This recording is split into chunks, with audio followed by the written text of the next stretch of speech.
Hey guys, I am working on my map, and I did a lot of work on it like a year ago. Like a lot of work. And then I kind of put it down. And anyway, we're getting there. We're almost done with it. But I say that, and it's like anything, the last 10%, like whatever you think is 10% is really like, the saying is 90%, but really it's more like 50%. So I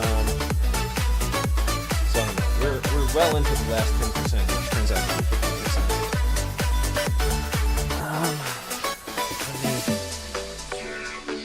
Let me zoom out real quick. Here's what we're looking at so far.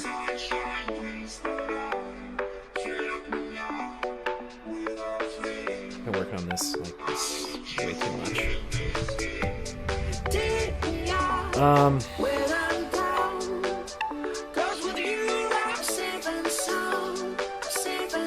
I was listening to good music too, and then I had to put this on just because I needed something that was stream friendly. I did want to record some of the pain of doing this.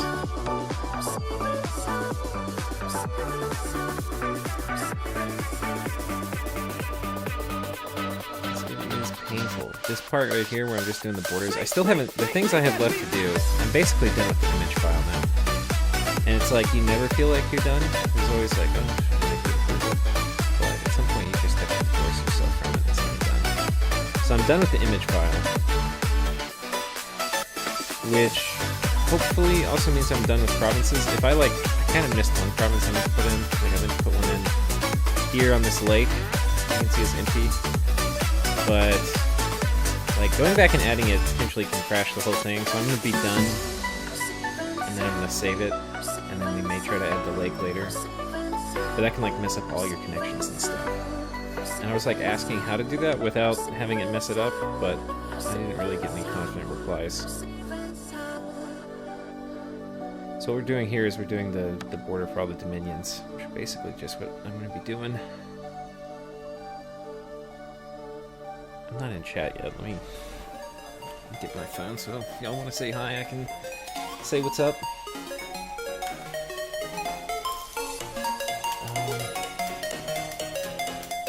Yeah, I don't really expect anybody to sit here and just watch it, but I just wanted a little company. Let's see.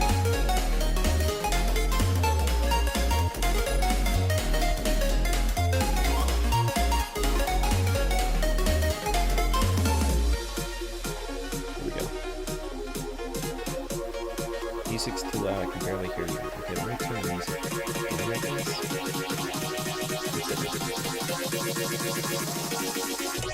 I don't know if that will work. I can turn the music off if it's just a moment. I kind of want to have something to listen to while I do it, but that could work.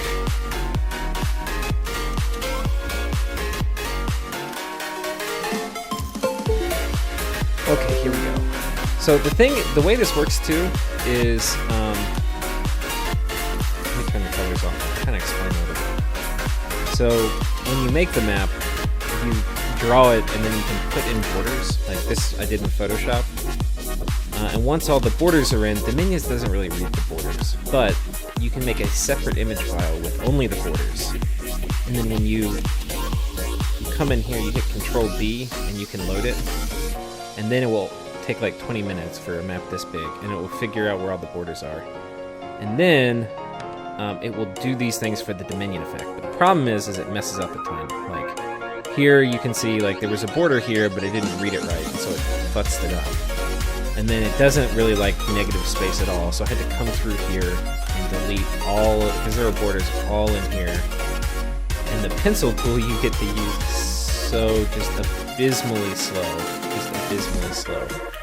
Is it like, let's see if I can show you. Like as you move it, it doesn't do like a smooth stream. Like I'm holding it down, it can look like that. So anyway, let's see if I can fix that. So that's kind of fun to do now.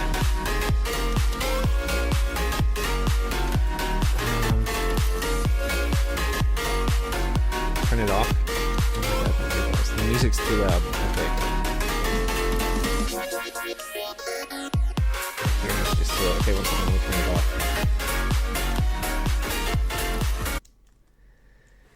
Alright. It's not even good music, but I just wanted something to listen to. Oh, you know what I can probably do? I can probably do this. Just turn it way down and then turn the music up on my thing. Is that still too loud, or is that okay?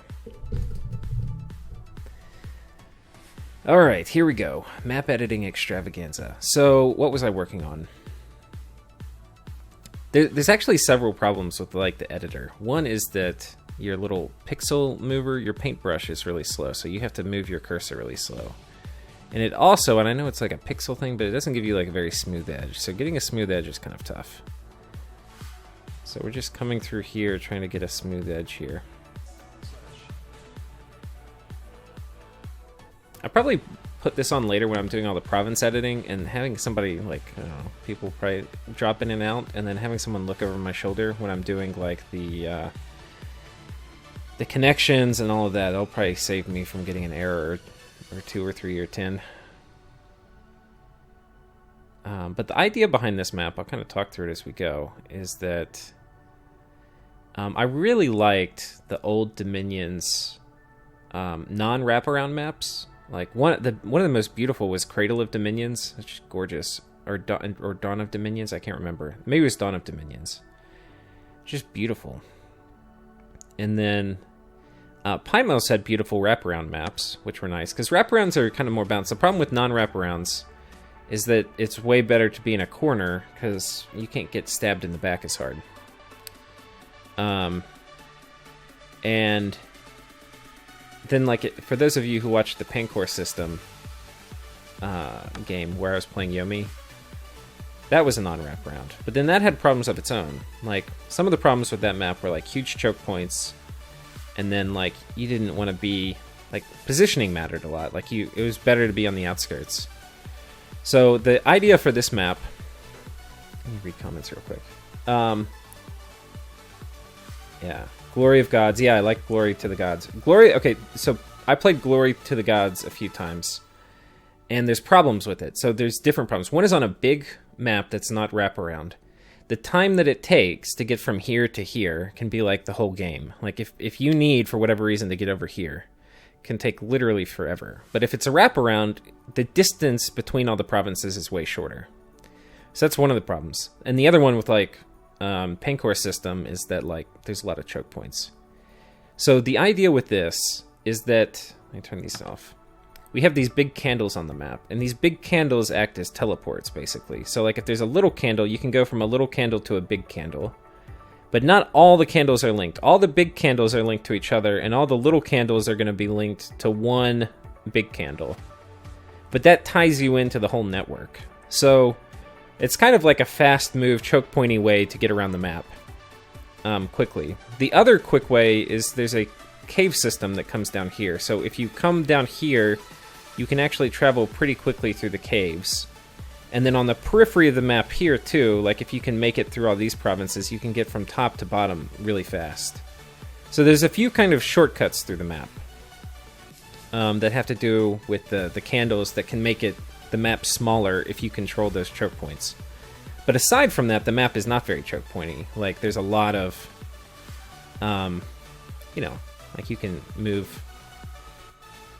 It's kind of like a normal Dominions map. So that's the idea. That was, and I think that'll be kind of a fun way to balance it. I still haven't done any of the tagging and stuff, but when I get this done, we're gonna have a new game on my channel. Celebrate.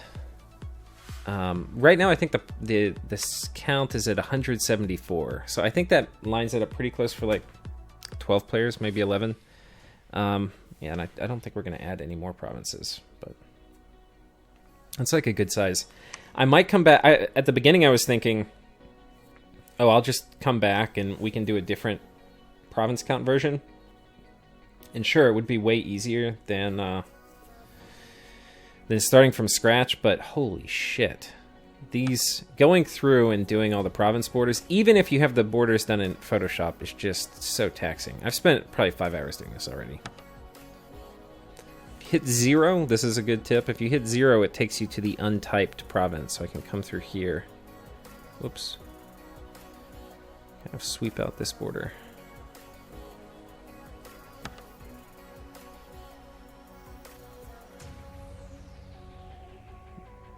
You can see it's like super tedious work. I get a pencil size 5 here. The bigger pencils give you like a little better of an edge. And like I can't move my cursor any faster than this or it starts skipping. You can do it faster for this part. Oh, see, it skipped some there. Okay. Oh, shit.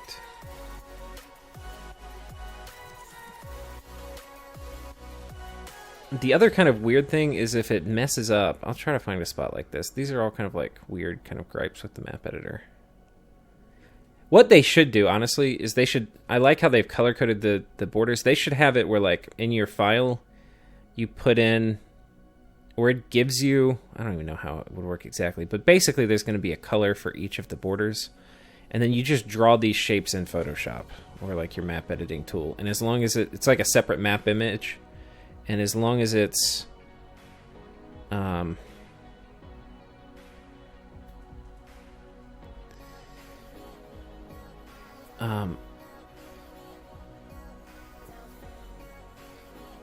long as the colors line up with like whatever the Dominion color is, color type for that province, then it would all work.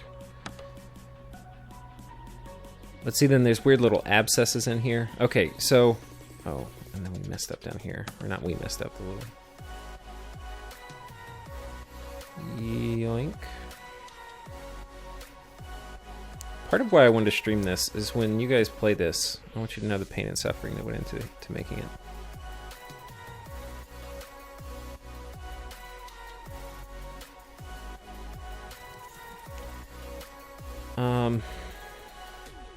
Okay, so part of the issue is if you have the borders match up incorrectly, if I go to, like, you right-click on a province to paint that type, if you start painting this type, but you, like, sandwich... Oh, where's a good example? Well, like, if there's a type... If this is the wrong... Like, let's say this is the wrong color, but I'm... Okay, I'm going to have a hard time describing it until I actually see it. But basically, when there's 3 colors involved, like you have to replace... It's not just the border between 2, like it actually places the wrong color between 2, and now you have 3 involved. It's actually, it takes even longer to fix, because you have to like overcompensate on your first pass through with one of the colors, and then come back and correct it. Okay, whoa.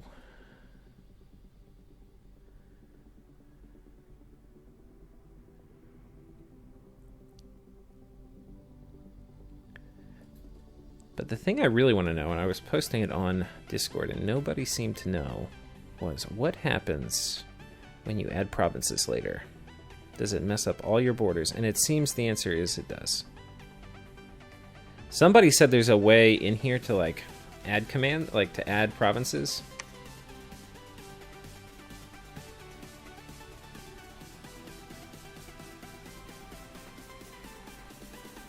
Maybe you do it with this. I probably need to load up a test map and test it.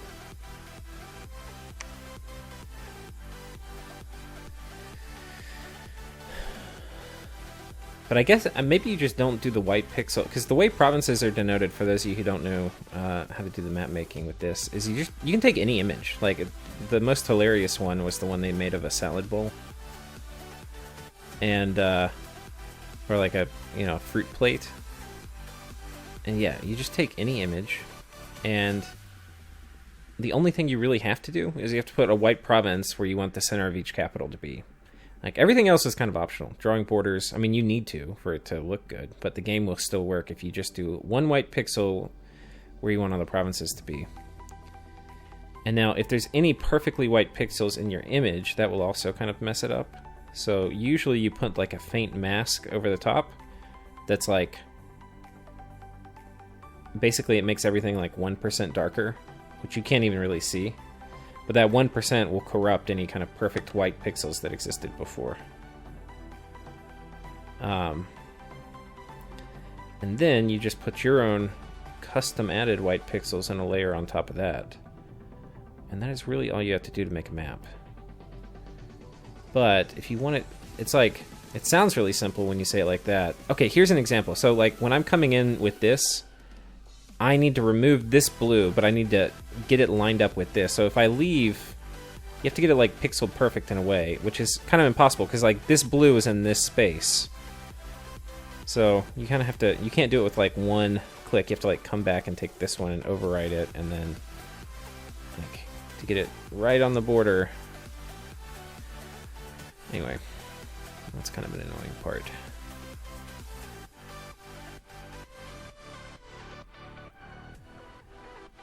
Okay, that's looking pretty good. I think I think I've done most of this now. Like this is looking all okay. This is looking all okay. This border we freshened up. I can probably come in and touch it up right here a little bit.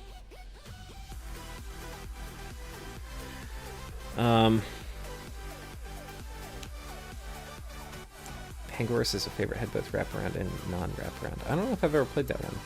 Do you have all your players? I haven't. Okay, how did I do players? Dude, I've had such a bad... I'm never doing Dominions music. I still have... 2 years ago for music, I had the Dominions 5 music playing in the background of my Satis video. I like didn't turn it off. And I got like a copyright claim, and so then like every video after that I've turned music off in Dominions. But still a year and a half later I have copyright claims coming in from it. And I've like disputed all of them and none of them have stuck, but it's so annoying.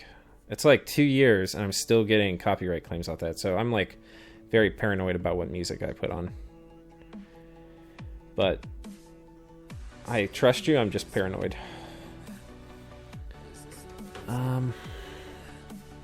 Okay, let's see.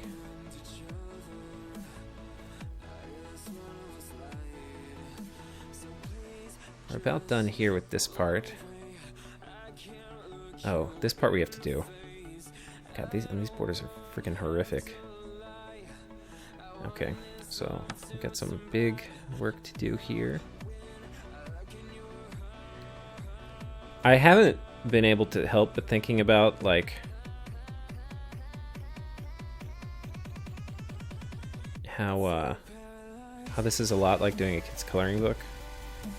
Like how I haven't had to color in the lines in such a long time, but that's like exactly what this is. And it's like, how well can you color in the lines? I just imagine being like a riddled up like 6-year-old having to do this.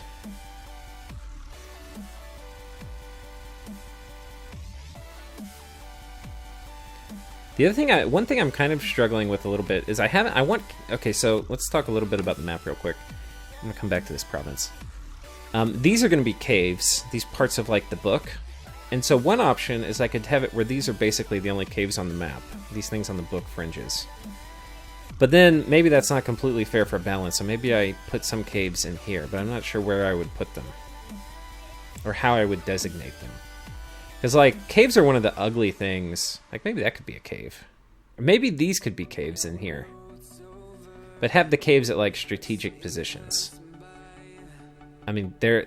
Yeah, because, like, all the artificially created, or, like, cartographic revision and stuff, all those caves are ugly as shit.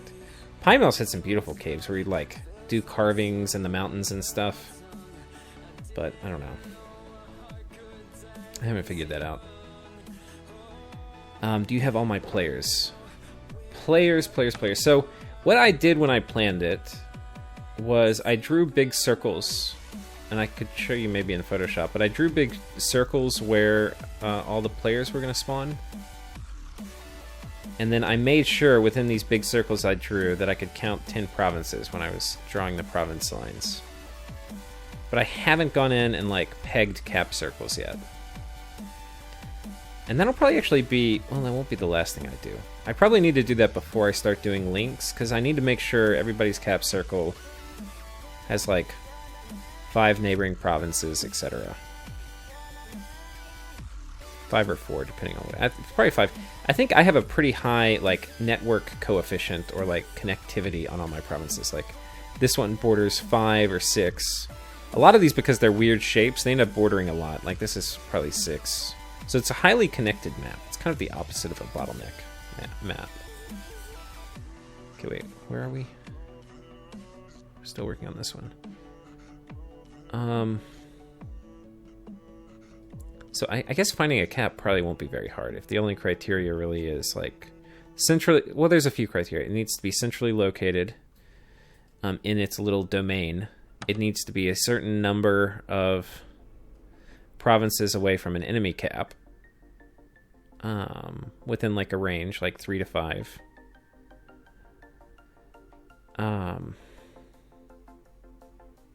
Those are the main things. And then after that, I'll go through and do the throne locations.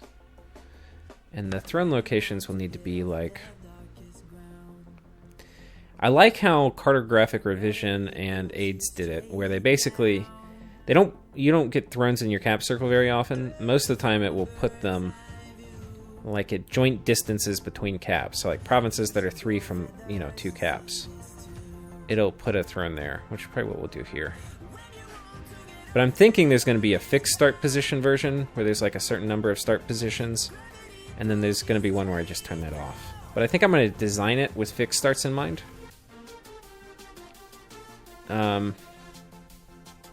And then I'll make a no fixed start version.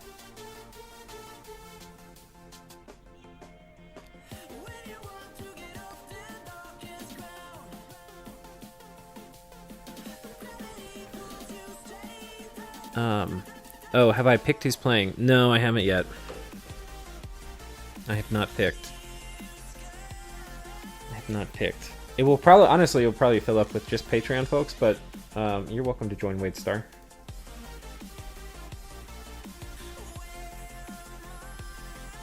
It's gonna be, I've already figured out the era, that's the only thing I've picked. It's gonna be early age. The least cancerous of all the eras.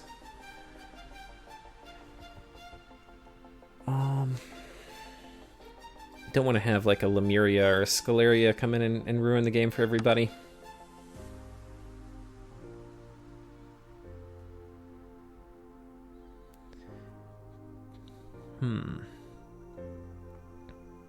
Or an Airmore. I haven't really heard of Airmore winning that many games.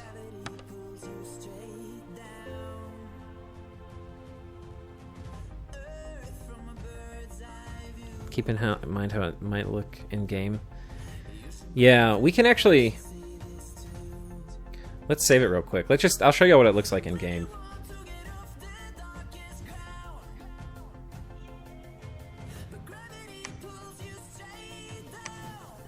Okay.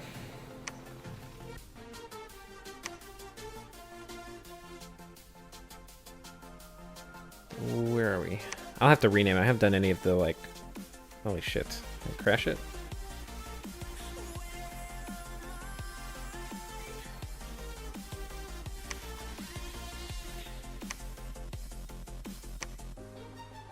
Okay, God. I don't know what happened there.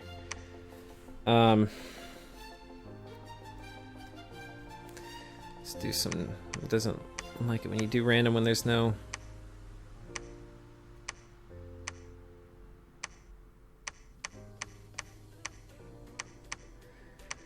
Had to be a Trinity. Okay. It was fun, like, when you make it, and then the first time you pull it up in an actual thing. Here you can see it's, like, these borders have to be fixed. It's got some weird border cheese going on. But, like, I think it looks pretty sick. I'm pretty happy with it. Like, when I first pulled it up, I was like, damn, yeah. Because it doesn't feel the same in Photoshop, but, like, when you pull it up in Dominions, and you're like... Yeah.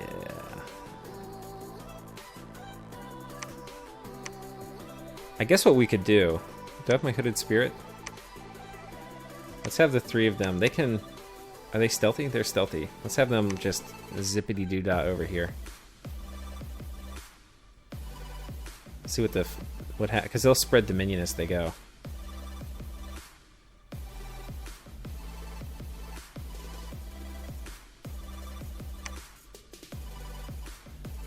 Okay, so we've got our Dominion here. Okay, yeah, this is where this edge is pretty much done, but this border is kind of like hosed up. And you also kind of can't see it because it's got this in it. But I think this part looks actually okay, like how this is working. How it's got that fade effect. I think it's actually kind of cool. It actually looks pretty damn cool on this side.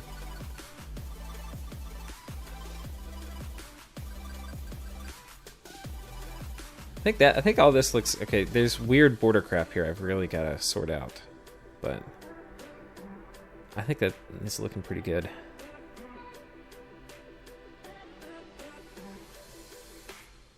I haven't done any of the connectivity too, so it is kind of funny too. Like when I loaded up my first test when I spawned in the ocean is like Ulm. I was like, Ulm's not supposed to be in the ocean, but like I haven't coded that it's an ocean yet, so I didn't know. See if you guys had any questions before I pull out of that. You guess you approve so far.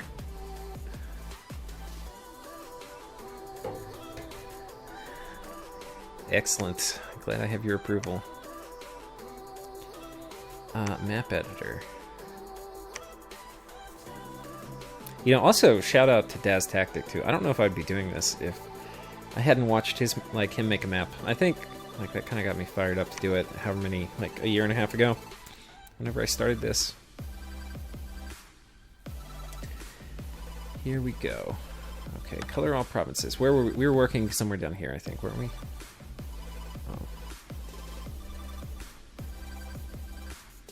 It's kind of hard to remember where you left off too. So it's probably better to like pick an area and just like go for it, like from that direction moving out.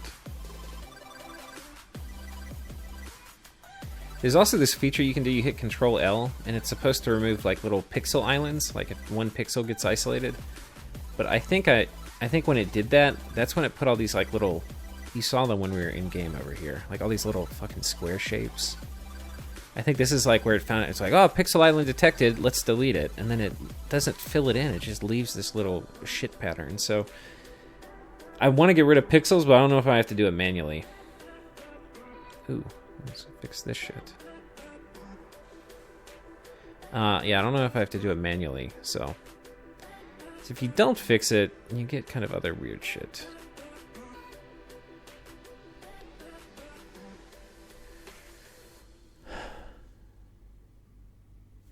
Okay, anyway, we're starting here. It's so hard to stay focused. You just get distracted as you scroll around and you see all this broken stuff.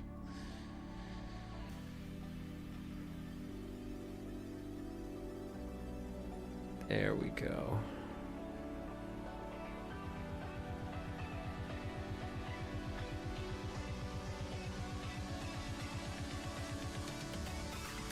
Yes. So slow.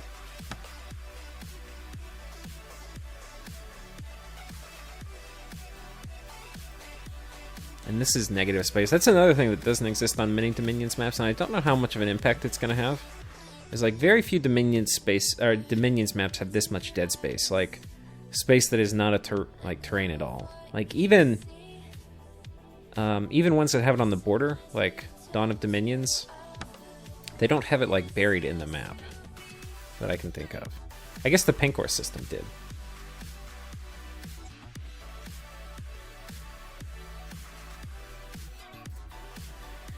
But I think this will probably have to go through a couple iterations. One of the main balancing things is like where the network nodes are for the candles. And it could be how they're connected and stuff. Like, do the small candles need to be connected to more than one big candle? Or other things. It's hard to, because I think that's kind of a pretty big departure from how a lot of Dominions maps are. So it'll be hard to understand before you play a couple games how that mechanic will play out. I know what I don't want. Like, I do not want Glory of the God, or whatever it was. Volantis, actually, is the one I'm thinking of. That was just freaking huge. And like, just, you wanted to fight somebody, it was going to take you 6 turns just to get an army remotely in position. Okay.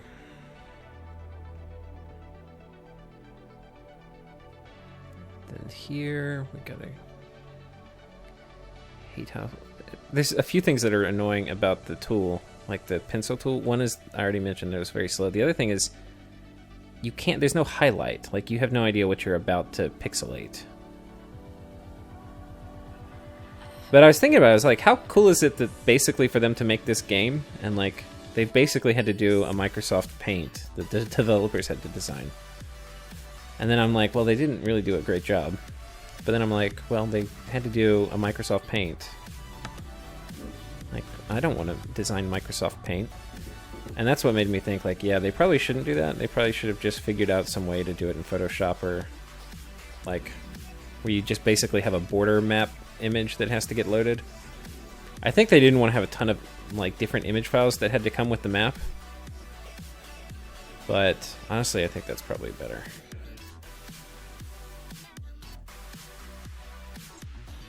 Because basically you end up having to use their tool, and their tool is really fucking slow. I mean, I love you guys, developers, if y'all are listening, but...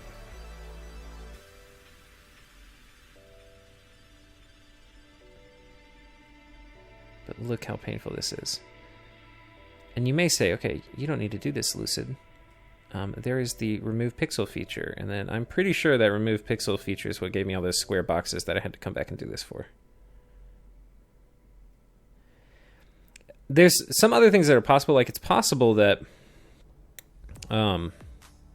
when I did that border loading, that it didn't actually work that well.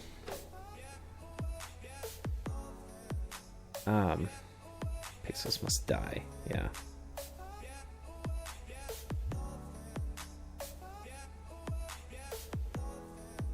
Okay, there's some chat I missed. Fix the candle flame, that's where I left off. Okay, we'll do the candle flame. Let me finish this one province, we'll do candle flame next. I think we're about done with it though. I've just got some pixel trash down here. Here,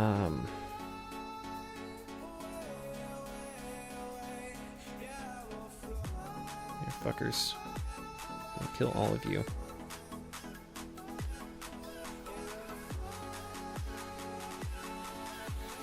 All of you are going to die.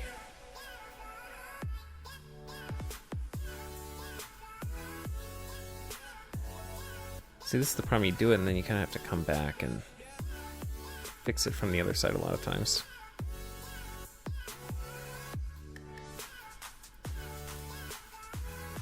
I was really worried, because you can see how jagged the edge is. I was really worried that would actually show up poorly, but I think that part is actually okay. I think that's actually one of the things I don't need to be that worried about. The thing I do need to be worried about are little pixel islands. Because those were what made, I don't know if y'all remember, back when I had the game pulled up. Like his own, there was all this like pixel trash, which was really just these little pixel islands here. I'm not gonna maybe completely obsess over killing all these right now, because I will try, once I have it mostly done except for like random pixel islands on the border, I'm going to save the map and then we'll do the Control-L command.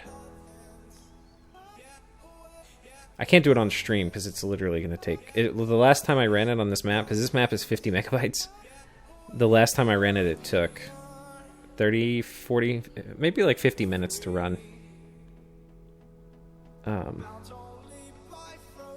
Yeah, we could do that. We could do heat magic sites on candles. Or I was thinking about color coding the flames too, so like different colors. But I guess I probably should have done that by now. So there could be like, they could be color coded to elements, like one's air, one's fire.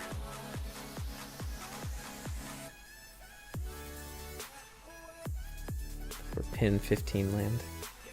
Oh, that's funny. Oh, I thought I changed the title. Does it say Eodor Genesis? My bad. Yeah, we're not streaming Eodor.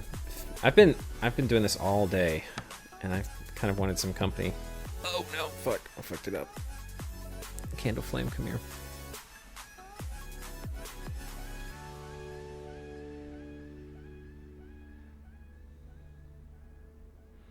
Not just all day. Really, I've probably been working on it like 5 hours a day for the past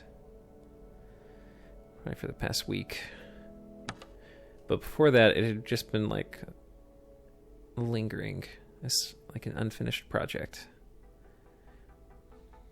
Like, fuck it, we're gonna finish it. Oh shit.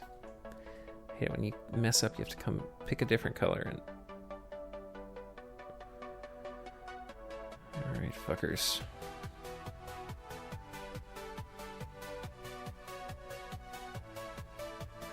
A lot of times I follow the border, but sometimes I follow the like actual shape underneath. Maybe we do that for this.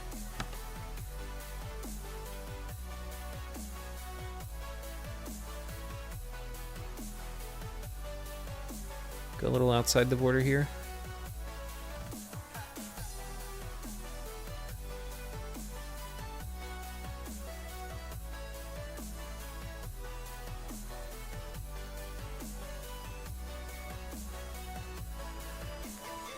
I think I have to like quit Dominions and pull it back up for us to like see what it looks like in game.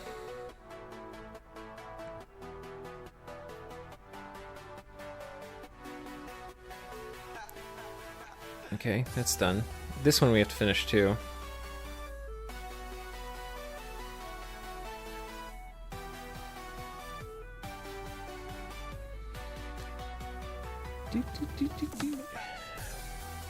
Oh fuck, it was too big.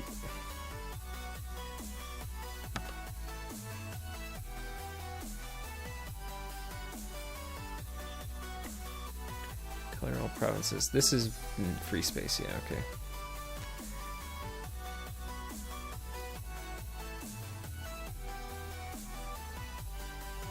You know, like, easy ways to do this if you want to get into it, I think are like taking like your favorite game, taking a map off of it, like even if you have any way to do a high-res screenshot, you can basically turn that into a Dominions map. Probably the best way to do it, if you have a hard time doing a high-res, like finding the actual base image file, is doing multiple screenshots, like as zoomed in as you can be, and stitching them together. I'm not sure. I know people have done it with Westnoth. I'm not sure like what the other best candidates would be for like, hey, let's just like take a map.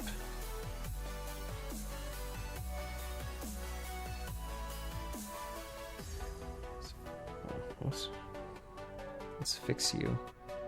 God, one thing. Apparently, if you have a candle selected or like a province selected, and you hit delete, you will delete all of the color for that. I've done that once, and then I actually did that for the candle. I had to come in and completely recolor every single pixel of that goddamn candle. Oh wait, whoops. And it's like my delete key is kind of close to the 0 key, which is what I need to use to select the free space. So like I definitely have accidentally hit that. I can't see this freaking border. Where did I draw it? If I can't see it, you probably can't see it in game, which means you'll just have to trust me. It comes down something like that.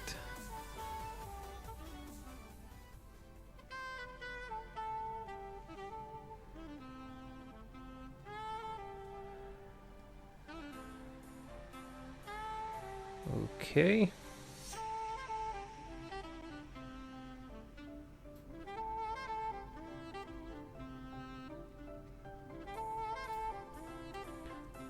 Snipe a little bit of this back.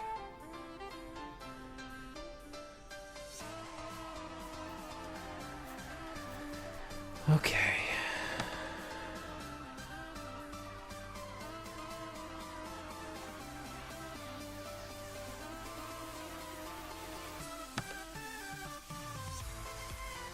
Is this done? No, this is not done. Where does it go? It's like right here. Let's get the tin pencil. What the fuck?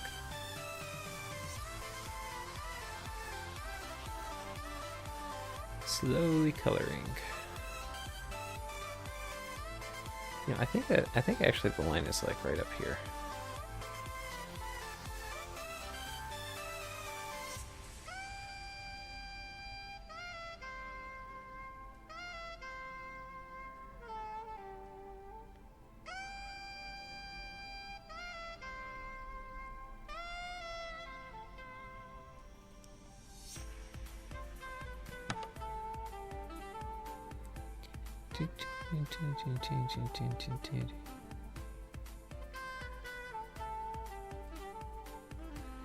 You know what maybe I'll do in a second is we'll zoom out and I'll ask you guys for y'all's thoughts on balance considerations for this map, like things I should specifically think about, especially as I go into the next phase, which is linking all the provinces, setting province type, and well,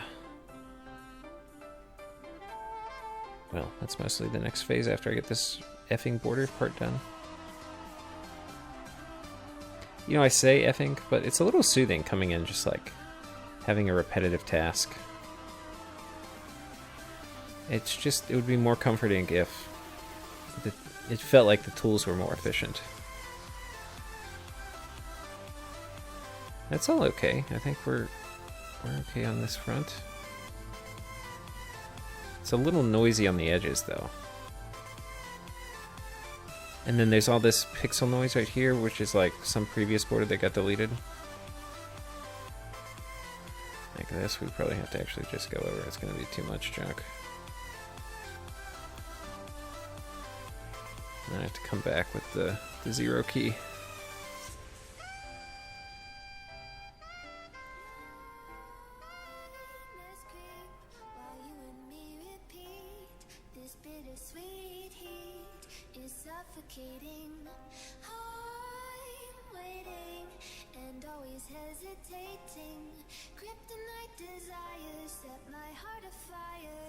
You know, it'd be really sad if I spent all this time doing it and I play on it and I'm like, God, this map sucks. Like, it's not balanced, it's not playable, has to be fundamentally changed. That would make me very sad. And it could be. It's hard to know these things ahead of time. Alright, so let's zoom out like I said. I'll get out of this mode. So things to think about as I balance. Anybody has thoughts? The pin is mightier. Lucid, I think you better make that flame exist in the same Dominion area, regardless of the borders.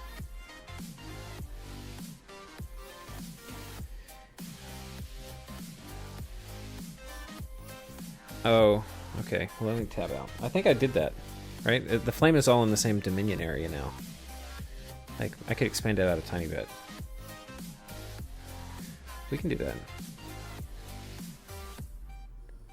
Choop, choop, choop, choop, choop, choop, choop, choop, choop, choop, choop.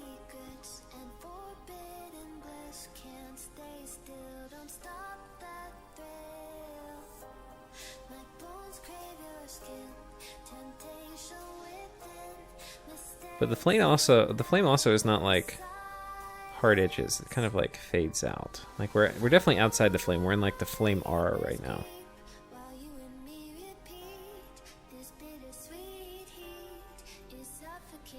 Okay, and what else people say? I wish there were better maps for Dominions. The few they have get so boring. Yeah, that's true. Yeah, I'm never playing that big Pancor system again. That was really bad. Like, that's just a horrible map. It's like all bottlenecks to the whole thing, and it's big.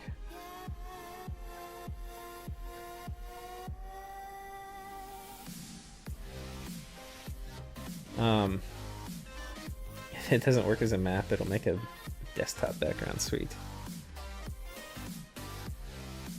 There's no bad maps, only bad players. Moo. No, there are bad maps. Yeah, wait, sorry, you gotta play Pancor System. Yeah, I was so excited to play that map because it's beautiful. I mean, it's so cool, the idea of, like, interstellar conquest for Dominions. Like, I just love the idea. Then you play it, and it's like, what they'll do in Pancor System is, like, they'll make it so this province only connects to this one. Like, well, this one here. Like, so these two are connected, but you can't get from this province to this province, because this is, like, an impassable mountain that you can't pass even with mountain survival. Right? And so then if you want to get to this one, you have to go to, like, to this one, and then to this one, and then to this one, and it, like, snakes through. So it's like a really big map, but then even the parts that look like you should be able to move quickly, it's like you have to snake through everything. It's a disaster. It is a disaster. I mean, it you know, it could favor certain types of play, and I guess, like any game, you can adapt. Okay, here we go. Color all provinces. Where were we? We, I kind of forgot where we left off. We did this. This province is sexy. This province... Let's turn off color. We'll just click on provinces. Are you sexy? You're sexy enough. Are you sexy?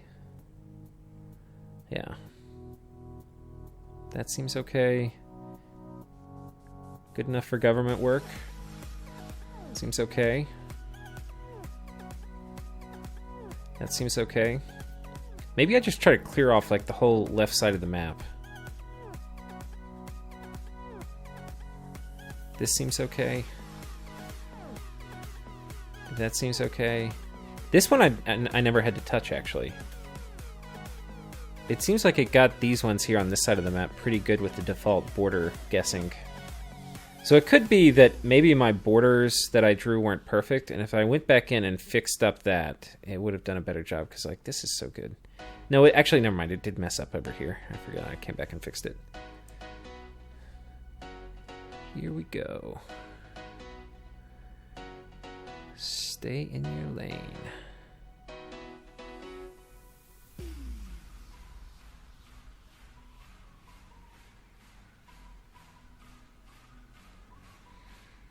The other thing I'm hoping is that as they make Dom 6, that this doesn't become obsolete. Like, so many maps really became obsolete when you went from 4 to 5. Because, like, they added the winter dynamic and all that stuff. The Dominions borders, you really had to, like, completely redo the map.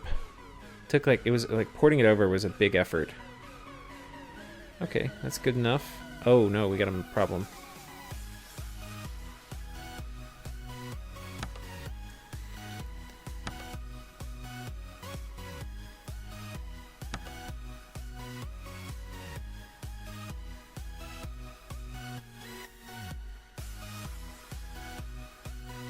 Okay.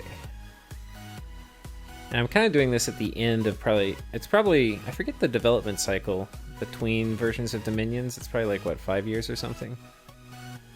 So we're probably like at least halfway through the lifespan of Dominions 5. Assuming they do plan to make a Dominion 6. So it does make me question investing a ton of time into it. But that is all a sunk cost now.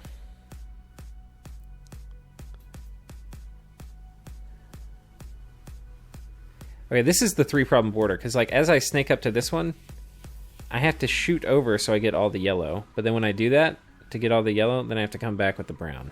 This is the three border problem. But not a huge deal. But just when you do it like 1,000 times, it adds up. Okay, let's click on all of you. Good. Good. Good. Good. I think the candles are good. At one point I was thinking about making it like where you could live in the candles. Like there would be like different provinces all in here. But then I decided kind of no. And then they're only going to be a network. They're going to be basic, except for this one. This one you'll be able to get to because it kind of like runs down. And so this province will have access to it. But I think every other one, you're only going to be able to get to them because they're all tall through these little small candles on the map. The other thing that I was thinking about, and kind of why I didn't want like this candle to teleport directly to this candle, or etc., like the reason you're going to have to go through either like multiple, you know, like... I think what I'm thinking is, like if you want to go from this candle all the way to this candle, what you're probably going to have to do is like zap from here to here, and then from here to here, and then from here to here. And what that's going to mean is things like magic phase rituals, which are pretty important. It's going to be a lot longer distance for those sort of things than if, you know, these two were directly connected. And I think that's important for, like, you could just basically have a fort in one of these provinces and nuke like a third of the map from there with, you know, thugs or whatever it was. So I didn't want that to be the case. So that's one of the reasons for, you can tell I've thought about some of this stuff, for like why I put these candles in.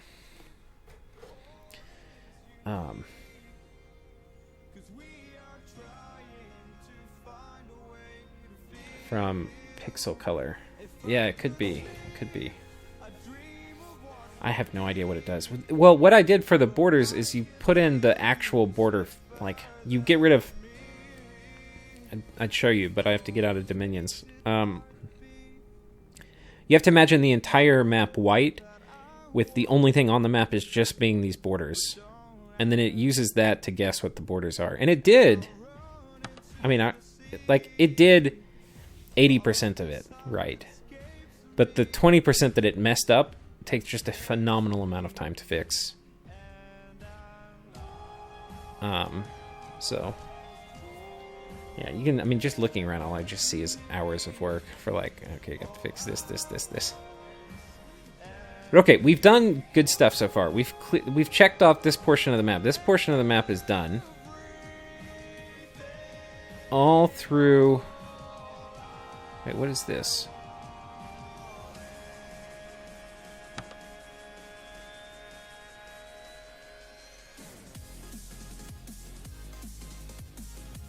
Yeah, I guess these two are going to be connected behind the candle, so this will be a connection.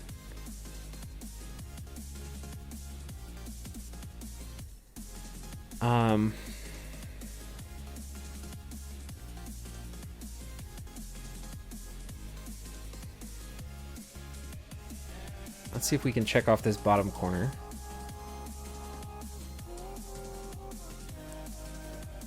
This appears to be done.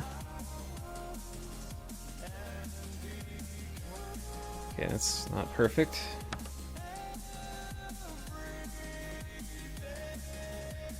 Okay, well, let's not pretend we're going for perfect. This is not good enough.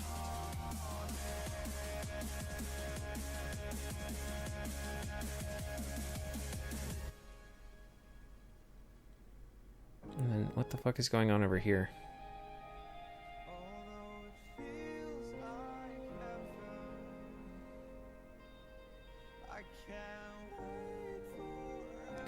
I think we have the 3-province border problem. Let me turn the colors on. Yeah, let's see, we got this weird little shit going on over here. So the best way to do this is you just kind of overcompensate with one of the colors on the border to make it a two-province border problem.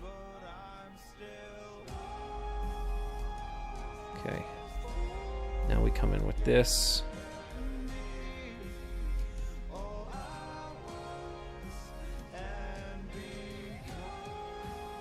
Do like that. And then you.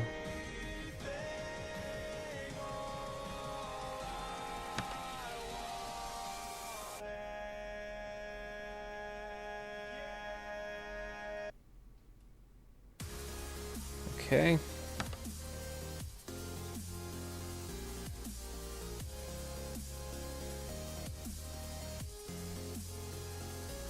Need a little more space here.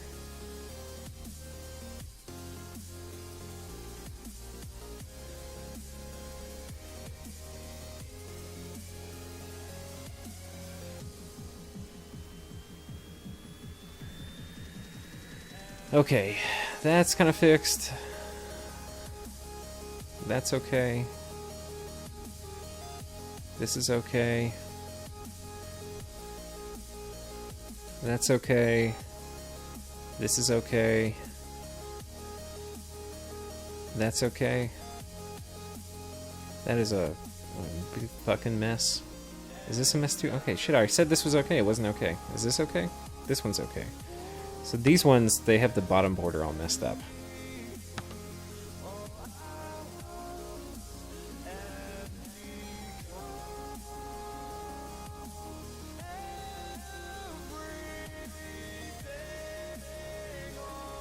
I bet you if I went and did the borders better, like if I went and made sure there were no holes, so that like if I did the Microsoft Paint fill function inside each of the borders, I bet you it would be fine. Because I bet you if I look at my border file, there's like little holes in it. And then this thing probably is like, oh, there's a hole. Let's draw the borders in correctly through that hole. Okay, that seems to have worked. And then here, we've got to get this.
Here we go.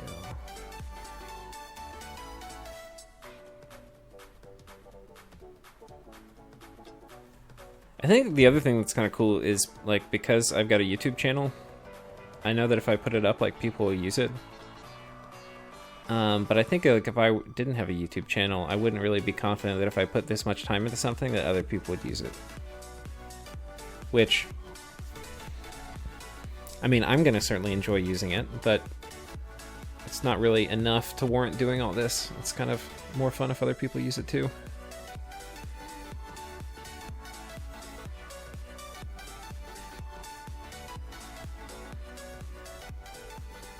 Okay, slowly drawing borders.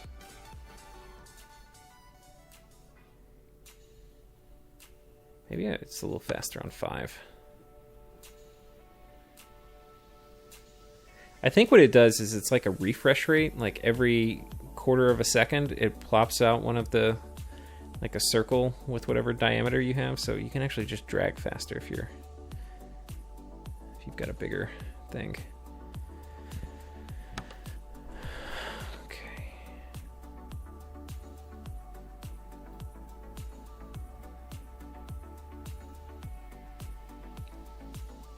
And then this is kind of a little wonky here.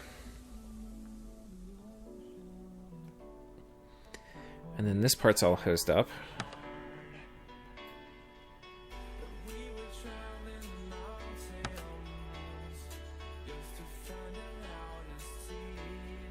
It's also kind of hard when the border colors are like completely different. You can just turn off color all provinces and it kind of makes it easier. I think we'll do that for this. It's going to make it a little easier to do.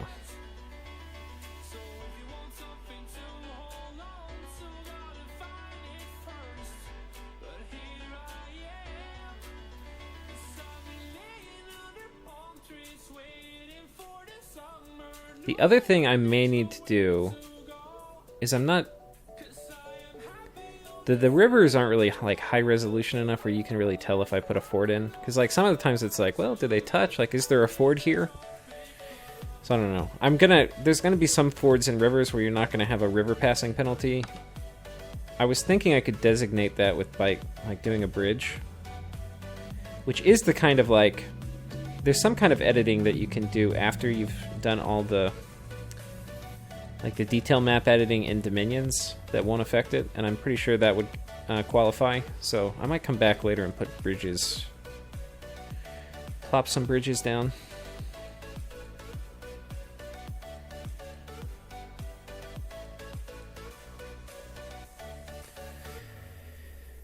Okay. Yeah, borders are just a little bad here.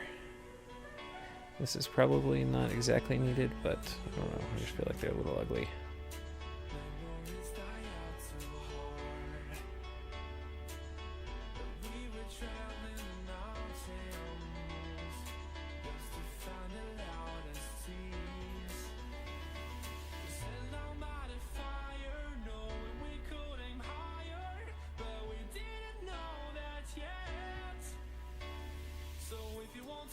It also makes you think, like, too, when you're if you're releasing like a major video game and you have people doing all this stuff, like, think of all the ways I could screw this up. Like, have a random pixel missing somewhere. Like, the amount of bugs that come in when you make a game, it's just, yeah, it's crazy. And then like balance things you didn't think about. There's a ton of stuff. I think that's one of the cool things about games. Is like emergent things. It's stuff you can't really know until you play it. Like, as a game developer, you can't predict things terribly well. I mean, you can, as you get better, you can predict better, but you never predict great.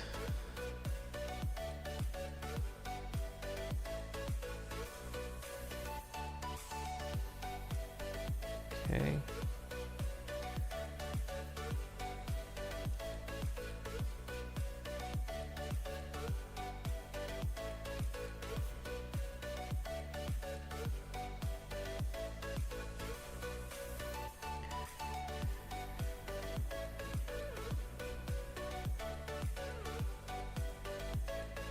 Oh my god, look at this just tragedy of pixels over here.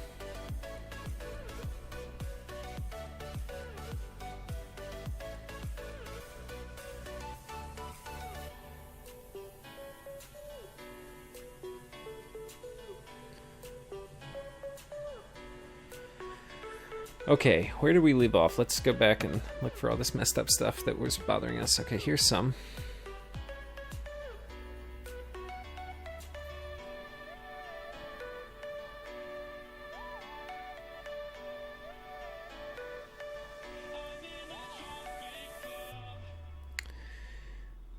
Oh, no.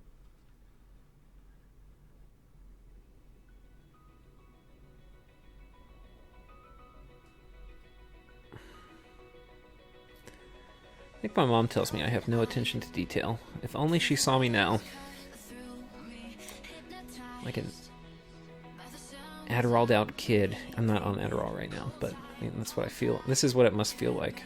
Okay, so here we've got just a total clusterfuck. You can see the border is right here, but it like missed. Whoops.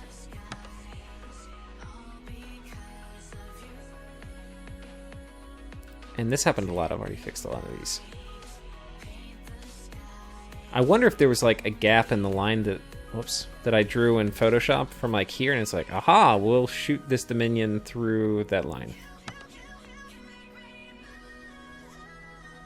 Okay. We're also going to have the 3 border problem here, so what I'm going to do is just paint bigger than I need to, and then I'm going to have to come back.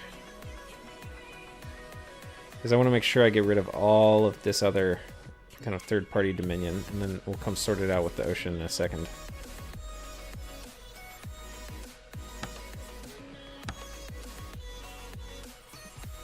Alright.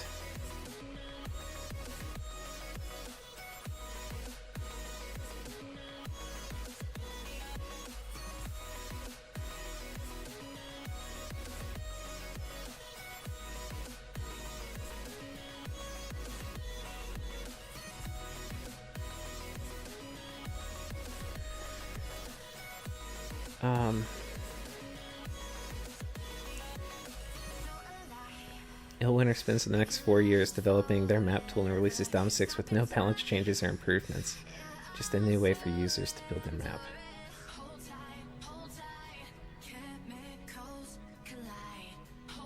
If it's good, people will use it. If it's not, having a YouTube channel won't help. Well, you know, I think you say that, but I don't think that's necessarily true. I think, like, eventually it will. Like, if you make... Like, Pymus, he made good stuff. He didn't have a YouTube channel. And, like, he was, like, a installation in the community. But, like, games take a long time to play, and, like, people will report back, like, oh, it's... I mean, I think it can happen. But, I don't know. I feel like people make good maps and they don't get used to. I feel like that's a risk. I'm not saying it's like... I'm not saying you need it to happen. Like, almost all the good maps have been made by people who don't have YouTube channels. But there's also people who made good maps that probably the maps don't get played, and people just don't know about them. But I could be wrong. I could totally be wrong. It could be that people are so map hungry that as soon as a cool map comes out, people are like, okay, we're playing that shit. So that could also be the truth.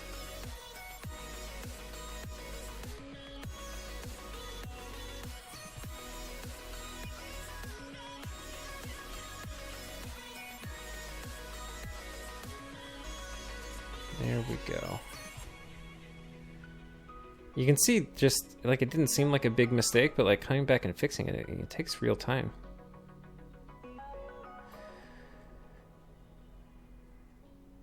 Okay, let's...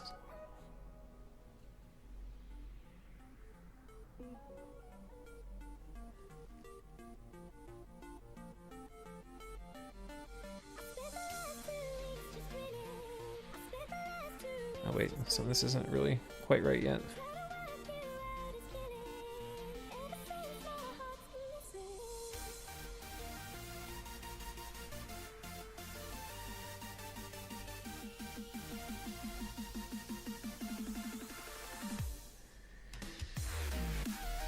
Okay, that problem is fixed. Let's take a look. What else we got? Okay, we got a small little issue here.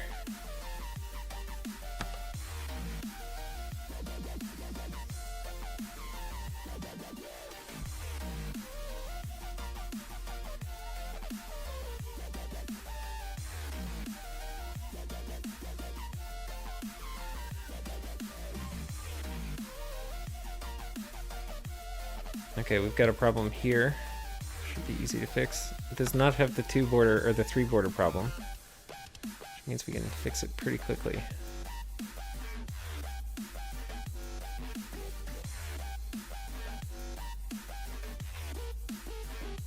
But yeah, I think a huge part of the balancing is going to be picking the start locations right. I almost need to like, I think I'm going to open it up in like Paint or something. Or no, I'll do it in Photoshop. I'm going to put like little hats where I want the things to be, like little pawns I can move around, and then I'm going to have to like keep counting provinces and keep moving them until I have like... So if I have 74, let's figure out first of all if it's a 12 or an 11 person map for fixed starts. Oh, it's 174, right? Yeah, so if it's 174, I think there's like 1, 2, 3, 4, 5, 6, 7, 8, 9. This is going to be a water cave. 10, 11, 12. 13, 14 water down here. And then over here, I think there's a little fewer. So it's 15, 16, 17, 18, 19, 20, 21, 22, 23, 24. Yeah, 24 over here. And then a couple lakes. I think I'm going to do like a whirlpool connecting them too. So that's probably a graphic I have to add. Like a whirlpool, because yeah, I do want the underwater nation. I don't like the idea of like 2 underwater nations that aren't connected. But I think it is kind of cool if they have like a choke point they have to go through. So that would make for an interesting dynamic.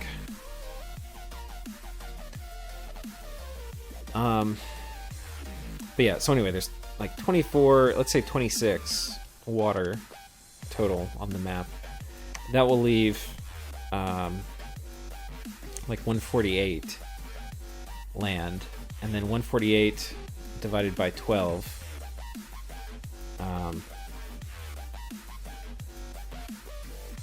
That is... Isn't that like 12? Yeah, that's 12. So it would be like a small... It would be a kind of small 12-person map. Maybe it's really an 11-person map. The only problem, too, is I think on... Like middle... What is it? Middle Age? It doesn't even have... Which is the era that doesn't have many underwater, like, starts? I forget, but that is definitely a consideration.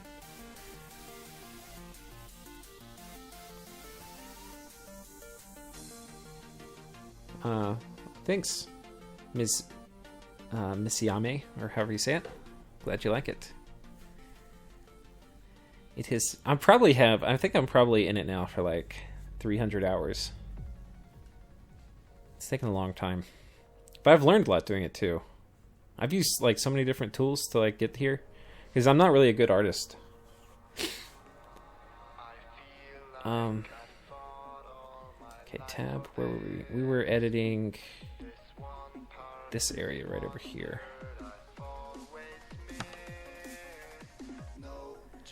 Oh, hello.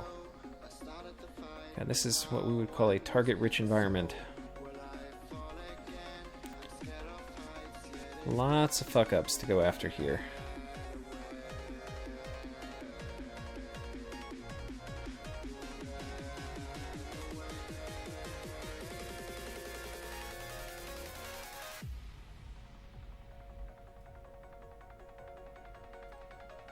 Okay.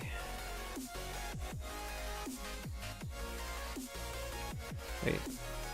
This actually is going to be tricky.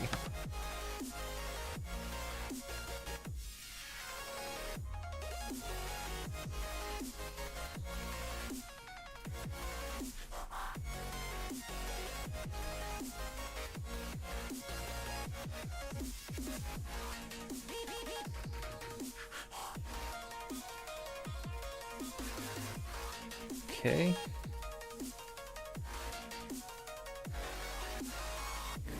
Oh, but I think I was going to say earlier that I think there was like a, I don't even know if I don't think it was on YouTube. I think there was just like a feedback or something, or I don't know, like some Steam thread I was posting in. But I was like,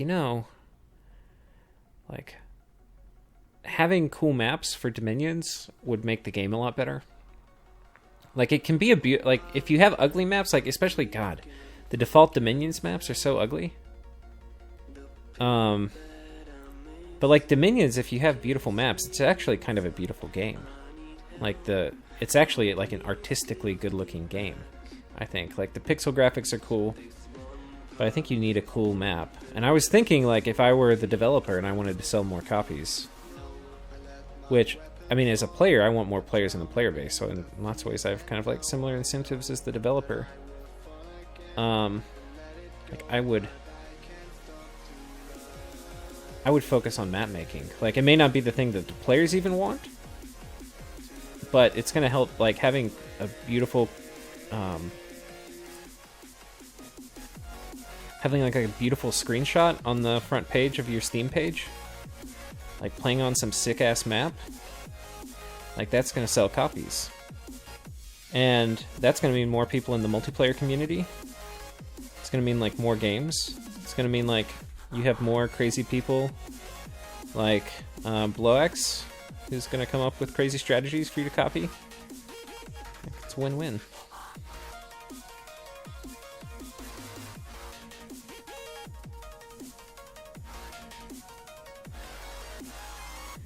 Though one of the things that is fun about Dominions is it being small enough where like the metas aren't explored. So like you can actually, like a lot of games like Dota or something, like you're not really going to come up with something. You're not really going to like play a hero and to come up with something that's like better than the pros. I mean, honestly, like you could, but you wouldn't even really know. Like it's a deep game. There's a ton of players. And so like what scenarios is this thing good in? What is it not? Like there's so many people exploring the meta that it's really hard to do, like to shift it for you to kind of outsmart the meta and like what the pros have adapted to. But in Dominions, there's not that many people playing, which means you don't have to be like, dude, just do what the pros do. You can do your own thing, and there's a good chance that your own thing is going to be pretty damn good. So that is a cool thing about it not being a huge game, but I think it could still do with like a double the player base.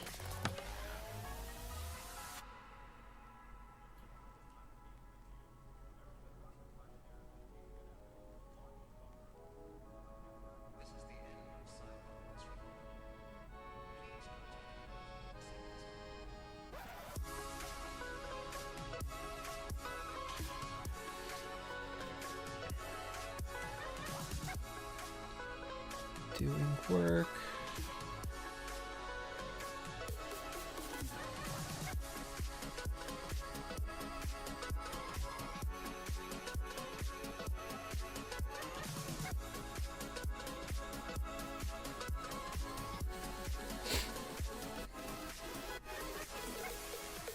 Wonderful. Okay, so let's start toggling these again.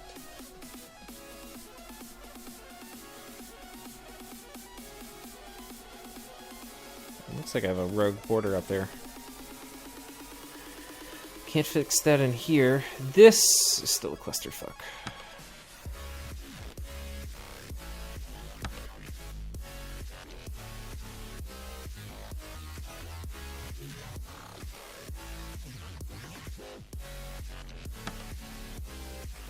Could you imagine if I mean, I feel like I'm having to do it all by hand, but I know I'm not. Like, because the border thing already did a pretty good job. If I had to do this all by hand, I don't know if I could do it. I think it would be like 60 hours, which is testing my abilities, my patience.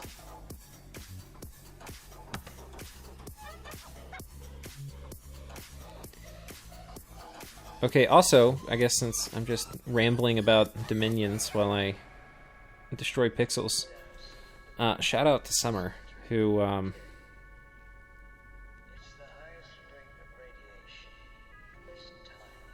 who's hosting this Dominions All-Star game, which I'm going to be putting up on the stream, but it is so crazy. It's like you draft it's like a snake draft, so the person who drafts first doesn't necessarily have the advantage, but you just draft units that are hireable in the game to like fill out a roster for a nation, and so you get kind of like the most overpowered nations that you could dream of, but they still are balanced in the sense that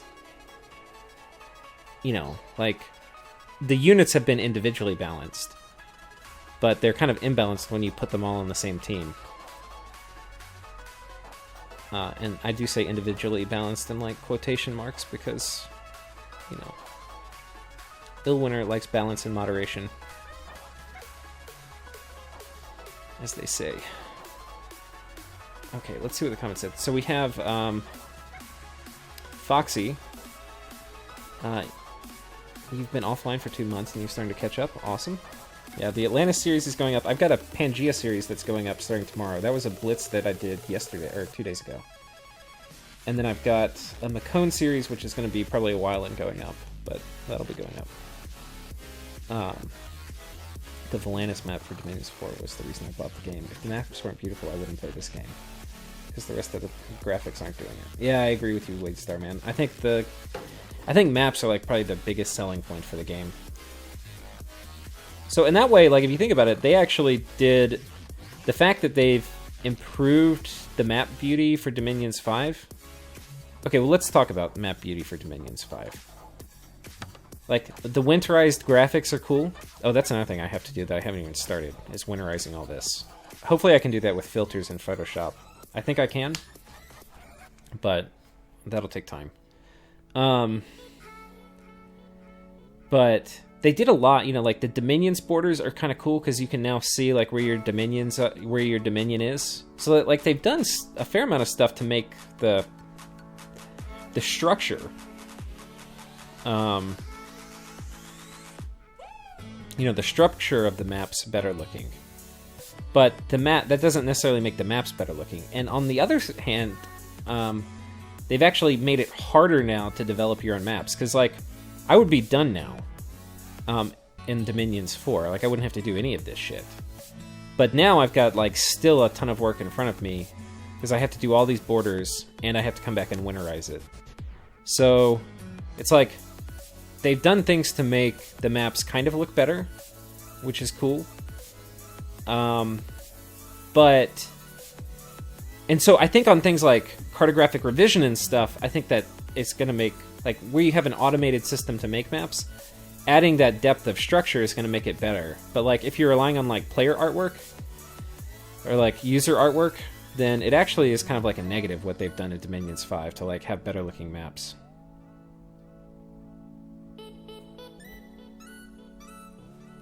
Okay, this is all hosed up. So this needs to come here, and then this... Okay.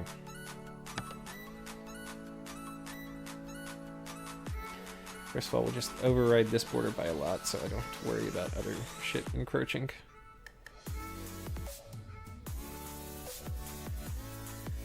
Okay, color all provinces. Let's see what we're dealing with here.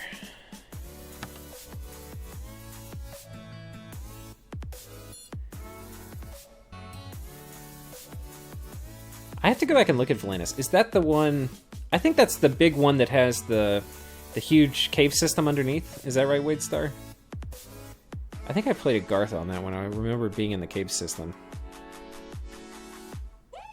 And the caves are really cool. They're like bubbles that they've drawn, like carved out of the rock. I think part of the reason that we don't see as many cool maps for Dominions 5 as we saw for 4, like, people had to go in and like hand create Volantis and stuff. Like, I think the community's bigger. I think it's just harder to make maps now. Holy shit, whoops. Oh.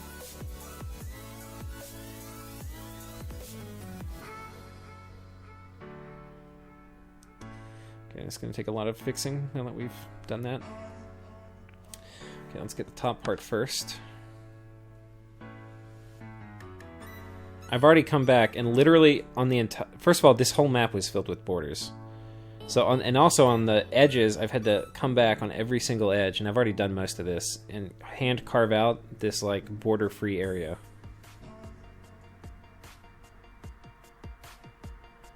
Which is what I'm going back and redoing now.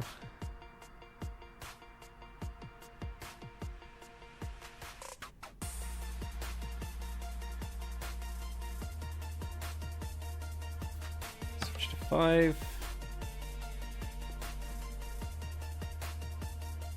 I'm correct about Valanus, alright. Oh, more comments. Alright, LA Flagra Tyrant plus EA Dione. Plus all those elf heroes with glamour. What else? Yeah, those are all in there.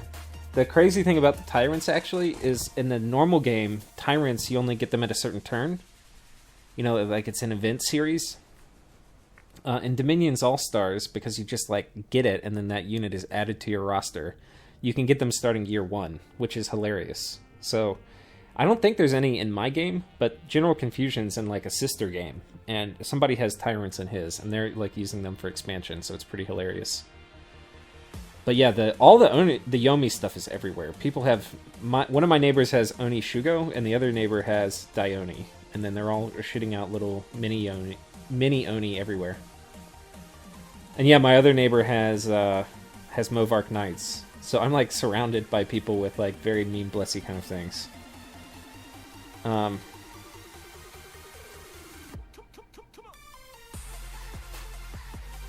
Okay, so you're saying, in all fairness, you can play a map without Dominion's borders, and I just turned it off. Yeah, so if you do it without borders, it'll do auto borders, but the auto borders suck, so you're saying you just turn it off in the game, like when you log in?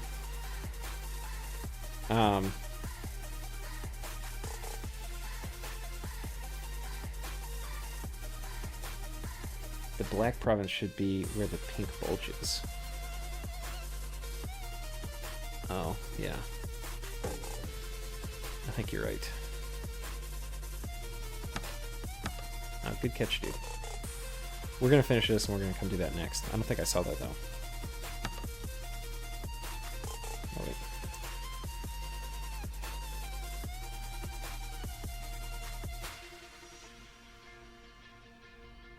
I think I've gone a little too far on this one.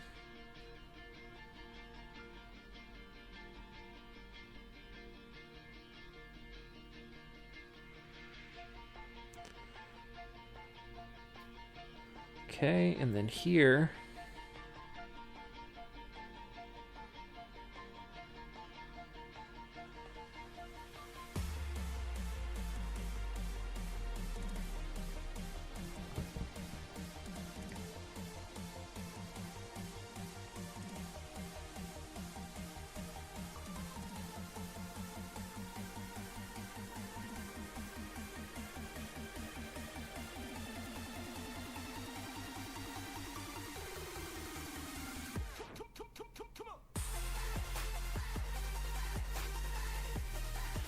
Okay, now the problem with this is it's gonna fuck with all my borders now. Because we have the 3 border problem, so that means I have to kind of overcompensate when doing this part. Ideally, I don't overcompensate by much.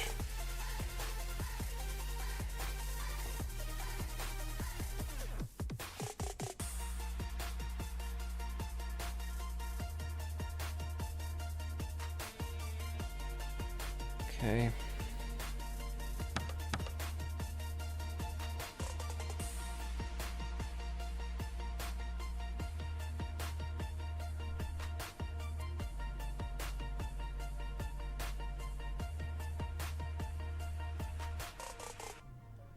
We'll just push it back here. This actually was like pretty efficient.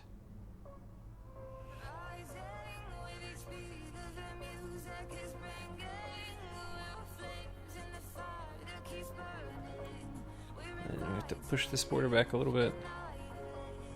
But we didn't overcompensate that much. There's not a ton of border pushback to do.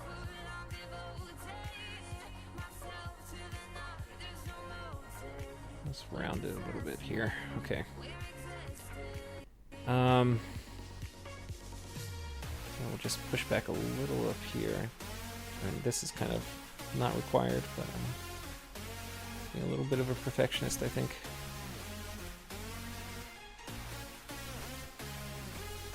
Okay.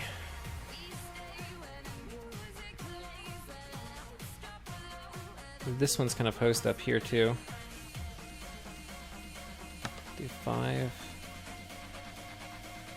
But the nice thing about it being hosed up this way is it's not much. I think this is like a tiny bit of the 3 border problem up at the top, but I think this border Yeah. Okay, no, actually, because you see, this is what happens if you're not paying attention. You get these little pixel islands up here. So this is the problem when you actually really do need to overcompensate some. Like, try not to get it perfect, and then just commit to redoing it twice rather than.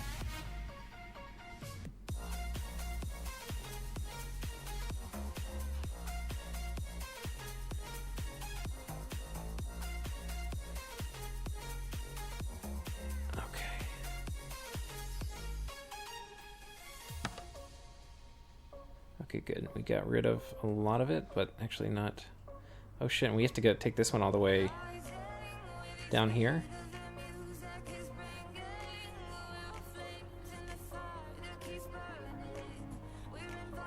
But this is kind of weird. Like, I'm not even sure what this should be. Like, I feel like this should actually be kind of where it is. And then this is like a forest that comes up till here, but I don't have a border.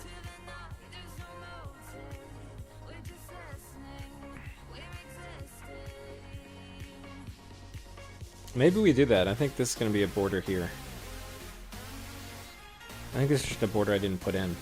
So I'm going to put it right here on this ridge line. I'll have to remember to come back and do that in Photoshop. Let's go ahead and do that.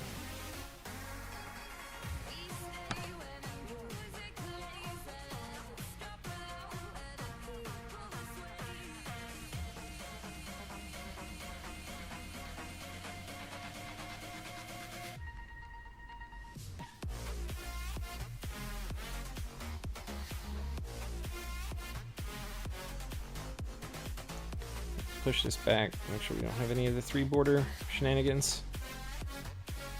Okay.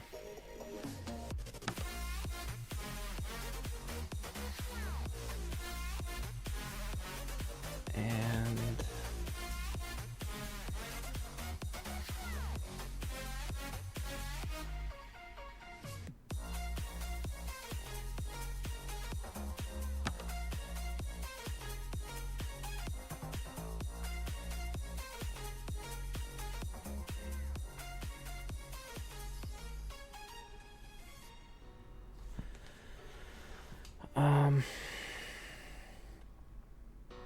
I need province candles anyway.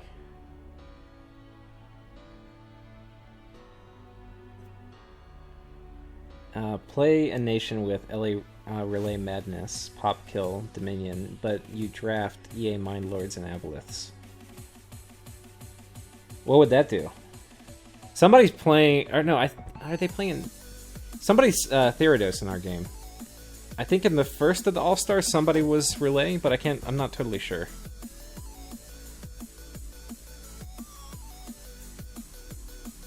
But I kind of don't know why you would want... The Relay and Dominion, meh, whatever, man. Like, it's annoying, people really don't want to invade it, but... It really limits what you can pick, because then you can only have things with Void Sanity. What's actually really good is getting Satis. But this, that's kind of the cool thing. You draft your nation, too, so you do get, like, one... You can either get, like, bless points from getting a nation with, like, bonus bless points. Or, like, I'm playing Niflheim. So I get, like, Dominion spreads cold, which is kind of cool.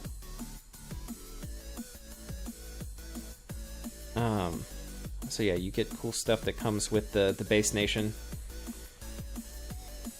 I don't know if I've had as much fun. I'm actually having I had a ton of fun playing the Atlantis game, the one that's going up right now. And that game's not over, by the way. But I had a ton of fun playing that game. But then I can't really think of what else I've had more fun than this All-Stars in terms of its starting. It's a ton of fun just thinking about all the different things. I don't know if it's probably not like a better game than Base Dominions, because basically everybody kind of has everything. So it's like, even though it feels cooler, it's actually probably like less variety in terms of like nations play with kind of everybody having all the tools rather than some nations only having certain tools or being like highly specialized. But you could totally do like and I might do it on my channel, like an All-Stars draft where you don't get as many picks, because like I think we have 14 picks in total. So with like 14 picks, you can kind of cover every base. But I think if you had 8 picks, you would have to be kind of specialized. And that would be kind of cool. Because you could be like really good at some things, or with 8 picks you could be pretty good at a lot of things.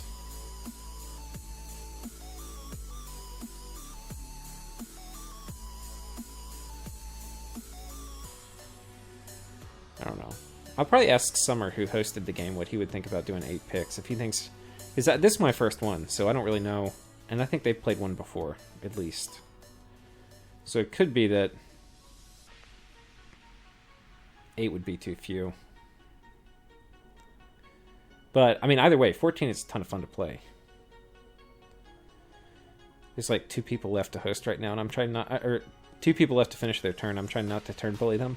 I'm like such a... I try to be nice about turn bullying, and like not actually bully, but just remind people.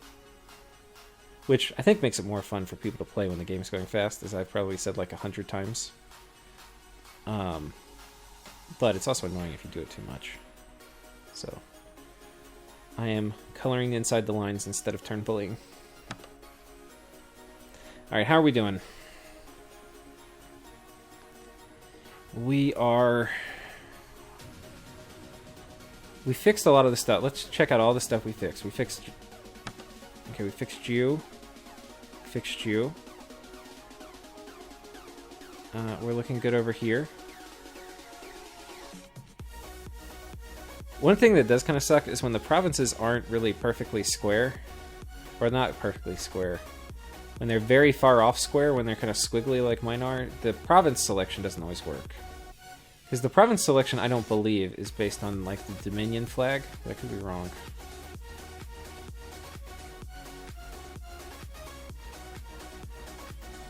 I'll give you like a little more over here.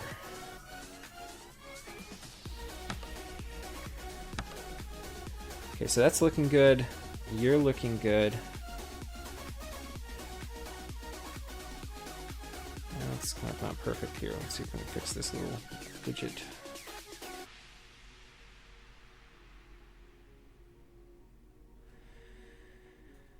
Okay, you're looking good. The other thing that's kind of weird that I did by accident, because I designed the map first, like painted it, and when I first painted it, when I first did it, I had an idea for the scale, and originally, and this is my second time drawing province lines. The first time, when I originally had a scale, like this was going to be closer to the size of a province, and this would have been like 2 provinces. And so like when I first did it, I had 350 provinces or something. And I was like, oh shit. So I had to delete all the borders, which took me forever to do in the first place. But then I'm not going to redo the whole image. So I'm left with some weird artifacts like lakes that are... Like this lake's going to have 2 neighbors. One is this forest, which it's embedded in, and the second is this mountain range. And then this lake is going to have 2 neighbors, and they're each going to be these forests. So there's going to be some weird features in this map, like embedded lakes. But that could be cool. I don't think that's necessarily bad. It's just weird.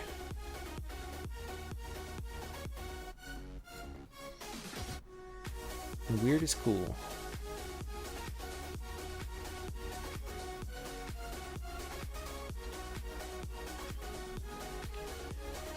Like, you can imagine...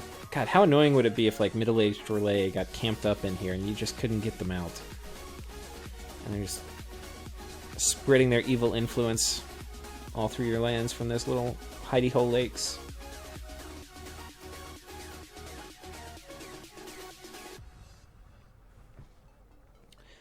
Okay, what are we doing here? This is obviously imposed up.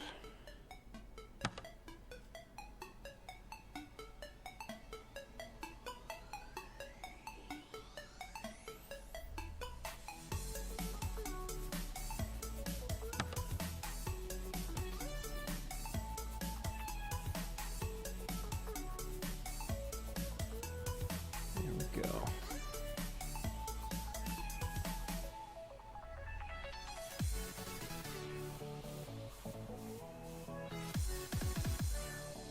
God, I really was preferring the music I was listening to before.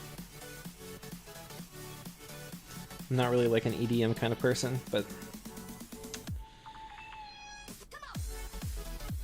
we do not want to deal... Apparently, and I don't even... I'd be really interested to watch like a a document, not a documentary, like some YouTube guy to put something up about it, but like every time there's like any kind of YouTuber, so like the content creators publication, like YouTube will make stuff that they just send to content creators, and like every time they do that and there's some video, the top comment almost always is, please fix the copyright system.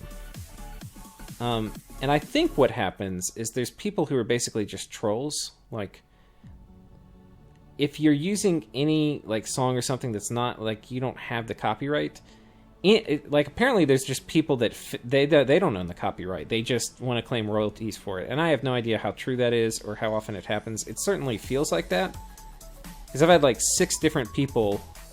Like all the music for Dominions 5 is done by one guy.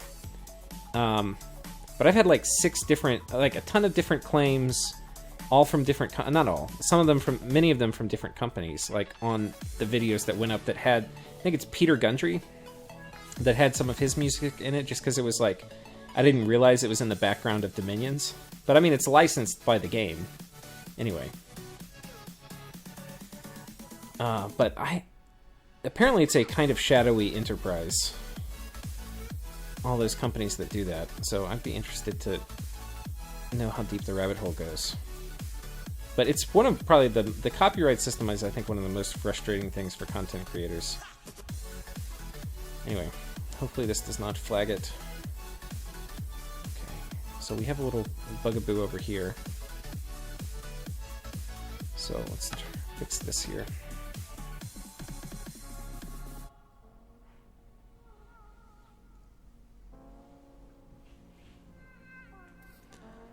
Gonna come through like this.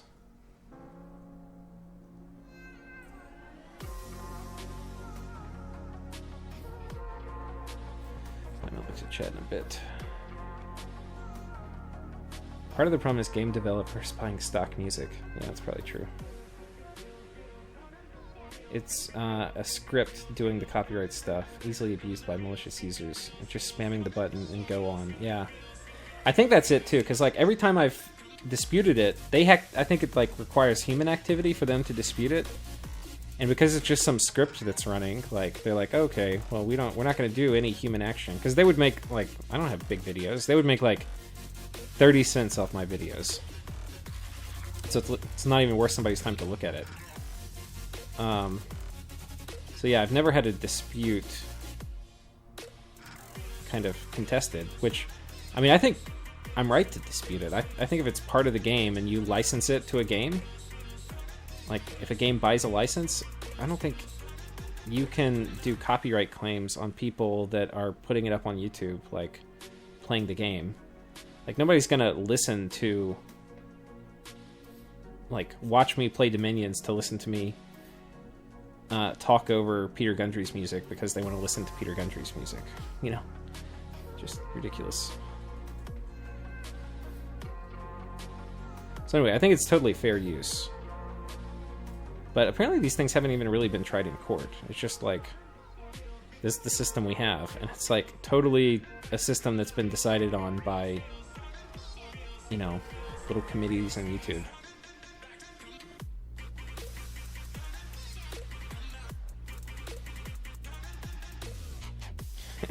The Republicans are going to put Google in jail? I don't know about that, buddy.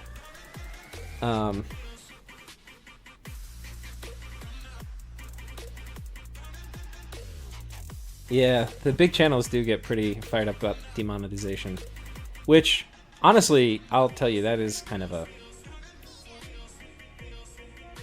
The thing is it's like a completely intransparent process. It's like, you can... Like, at one point, this is one thing that happened to me. So, those Satis videos, which are now like 2 years old, about 6 months ago, some random Looney Tunes little company comes and they say, hey, you're using Peter Gundry's music. This is a year and a half after the fact. We're going to file a claim. And I'm like, okay, well, I'm going to dispute that. But then as I'm like reading the fine print, which is a waste of my time. But anyway, as I'm doing it, I want to make sure that, because I don't know how the dispute process works, and I think it's fair use, but like, I don't know. YouTube doesn't tell you what's fair use and what isn't. They just give you guidelines. And, like, it's really hard to find out if it's fair use or not. Like, technically, playing a video game may not be fair use. Like, in theory, it is not, like, proven in a court that if Illwinner wanted to, you know, they could come and say that they want me to take down all my videos because I'm using copyrighted material, dominions, as I'm playing. And that would probably go to court because, like, these kinds of things haven't been decided yet. It's just, like, it doesn't really happen because most of the time developers want people playing their games because it makes other people want to play. Like, I'm sure people have bought the game. I mean, people have told me that they bought Dominions because they liked watching me play it. But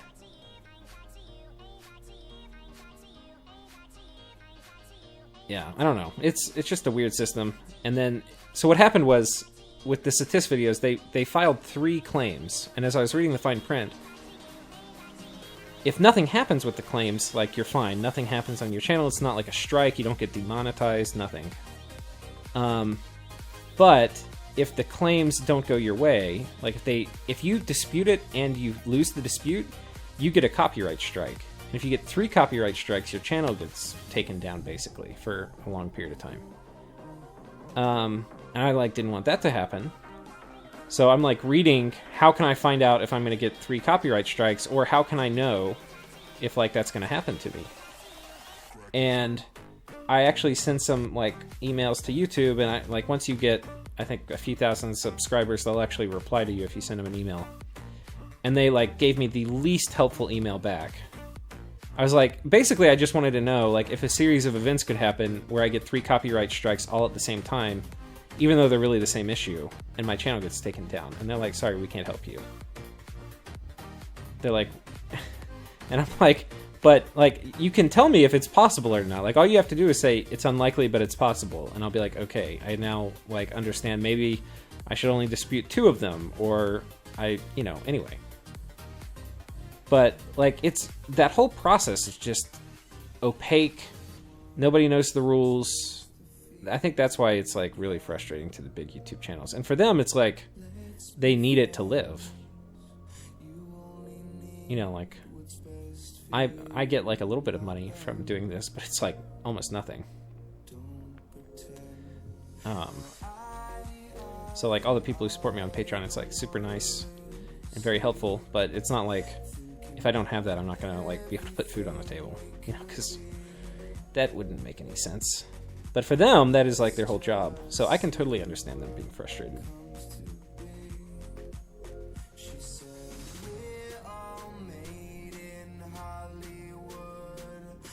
Let's see what y'all are saying back after my monologue.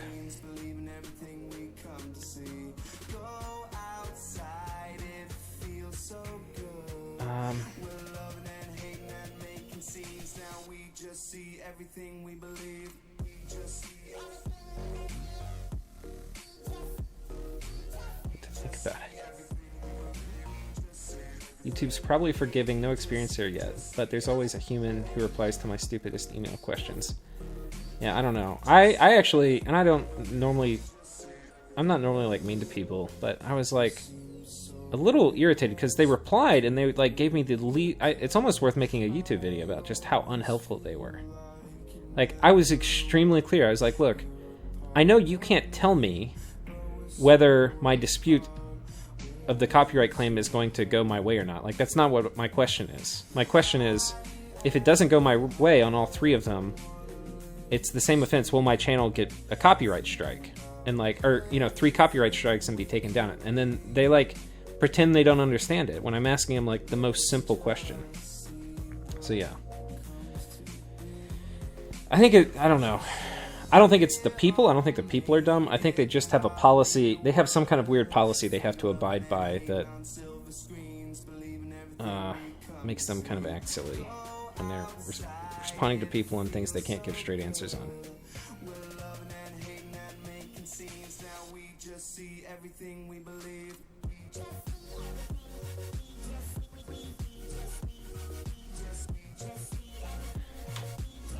Yeah. Honestly, the coolest part about Patreon, one of my viewers got me to do it, and the coolest thing, or what they were like, is like, hey, it's like people want to do Patreon, and that's so that like, you know, you can like you end up interacting with your viewer base more if you do Patreon, because like you'll talk to them and they'll request things and all sorts of things. And that honestly has been the coolest part. Like before, I felt like I just put up videos and like I would just read comments occasionally that people would post, but now there's actually like, I feel like there's a real like community. I mean, it's not like a big community, but I don't know. It was definitely the coolest part, I think, about doing Patreon. It's kind of having like a small group of people that, you know, hang out with, talk with. A lot of the same people are in games.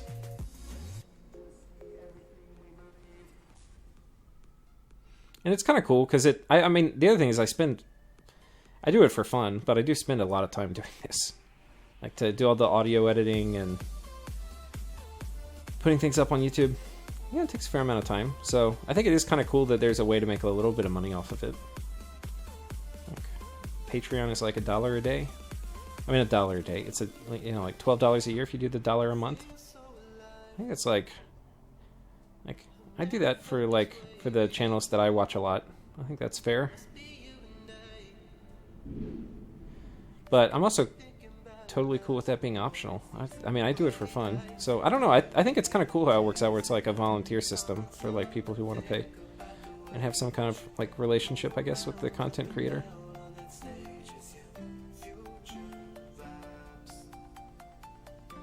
I don't know. I guess it's cool. Oh man, we're getting there.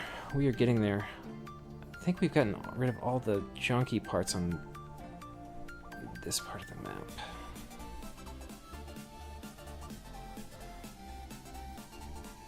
This is looking good.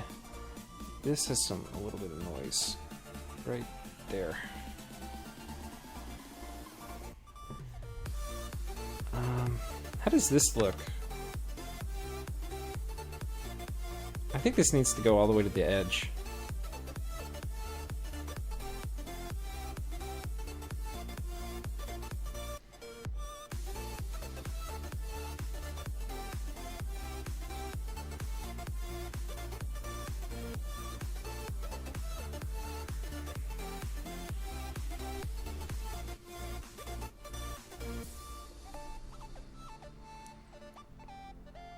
Like, one of the things that was kind of cool for making this map was how to do,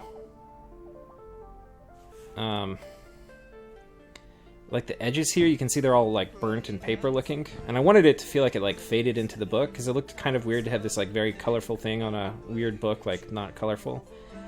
And so basically I have, like, 2 images of the map, and then one of them I, like, burnt. And then I put a mask over it, and I made it where the burnt part of the map, like where it's paper looking, only shows on the fringes.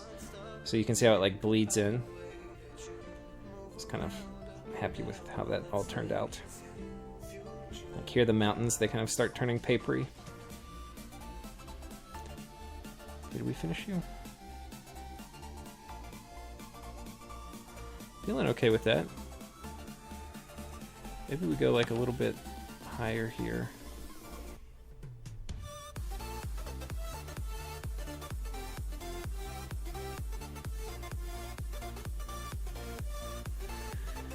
Okay.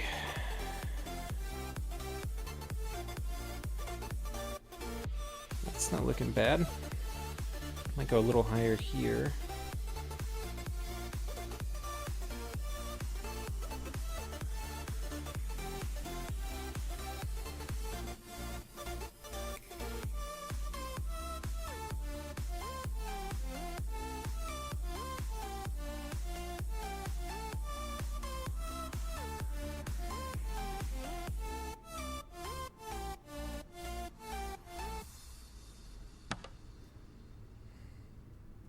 Oh shit.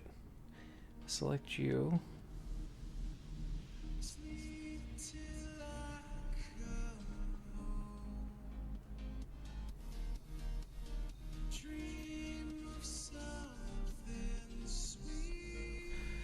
see what you guys are saying.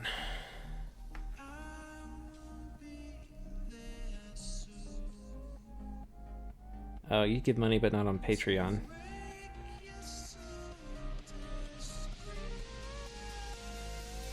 I like to do Patreon for the money, but I don't want to give anything back to the viewers. It's classic. They're not evil, they're greedy. They're evil. Their motto used to be "Don't be evil," but they got rid of it. You mean Google? That was Google's thing. Or it wasn't their motto, but Google had this like saying, "Don't be evil." And the idea was that like anybody in the company in Google could like be like, "Hey guys, I think like we've crossed the line here." And then like even if it was like a lowly person who said that, like apparently there were like several instances where like low people had said it, and then the like higher ups were like, "Yeah, we kind of crossed the line. Let's rethink it." But I think it's like a slippery slope, and I think like as the baseline changes for like what the company's like, it's like each year they get a little worse. Patreon though, I think it's just like white knighting on platforms where they feel like they have to get rid of evildoers. Did I make this map or did I just edit it?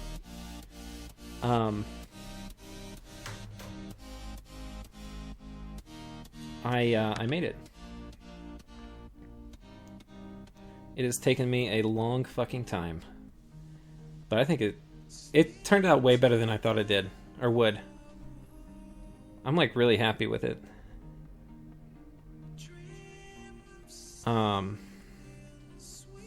Wait, is James the guy who did the little sexism thing and got fired?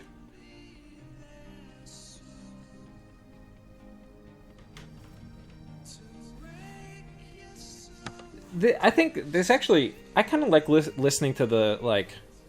the liberal side I like listening to is, like, from This American Life or Radiolab. They cover it kind of well, like the kind of sensitive issue of, like...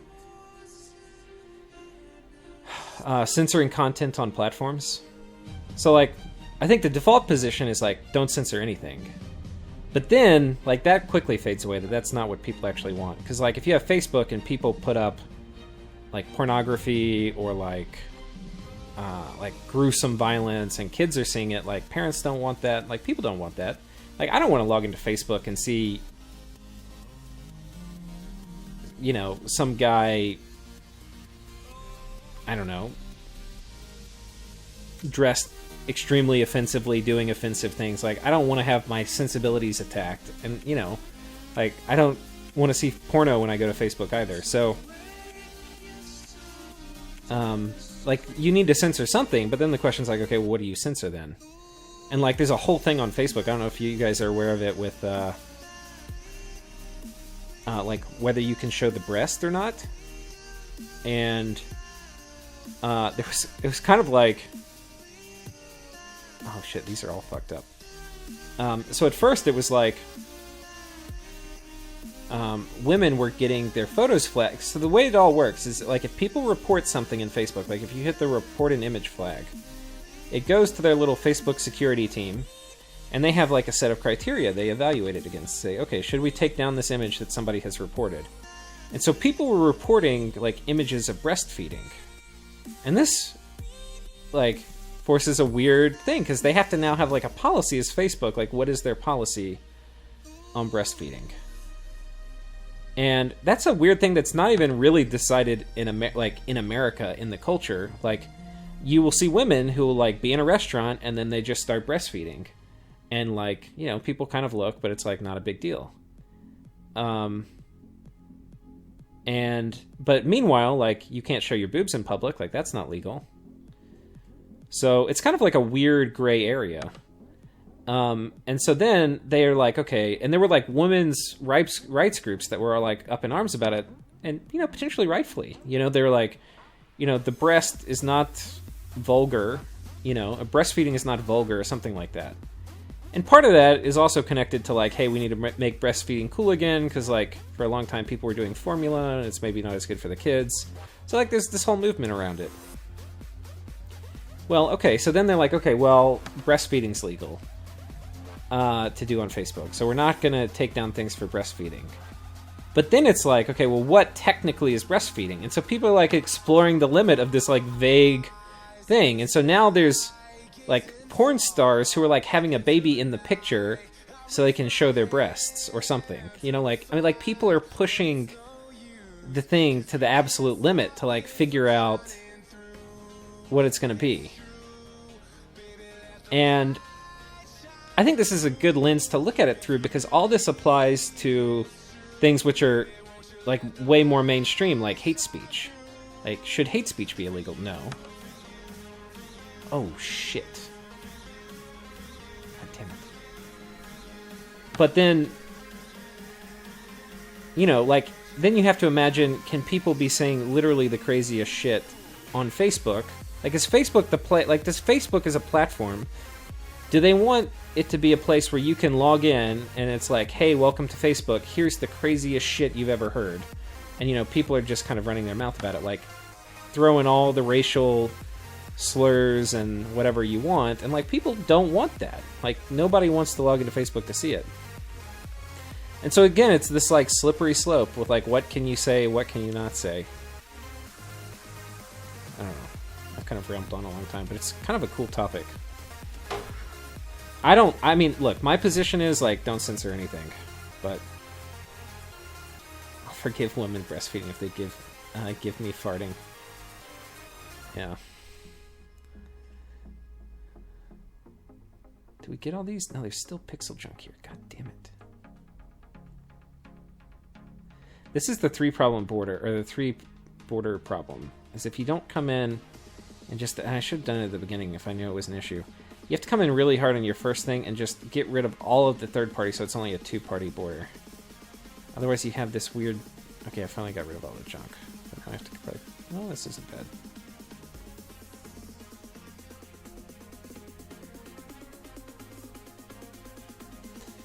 Yeah, farting's one of those things. You can do it if you want, but yeah, people are going to judge you.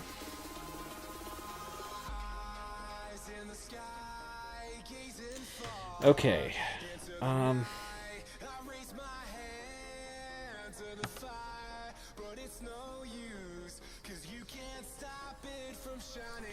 But I think it's interesting, because I think, like, I'm kind of, you know, my position would be, like, don't censor at all. And I think there's maybe ways to do it within Facebook where, like,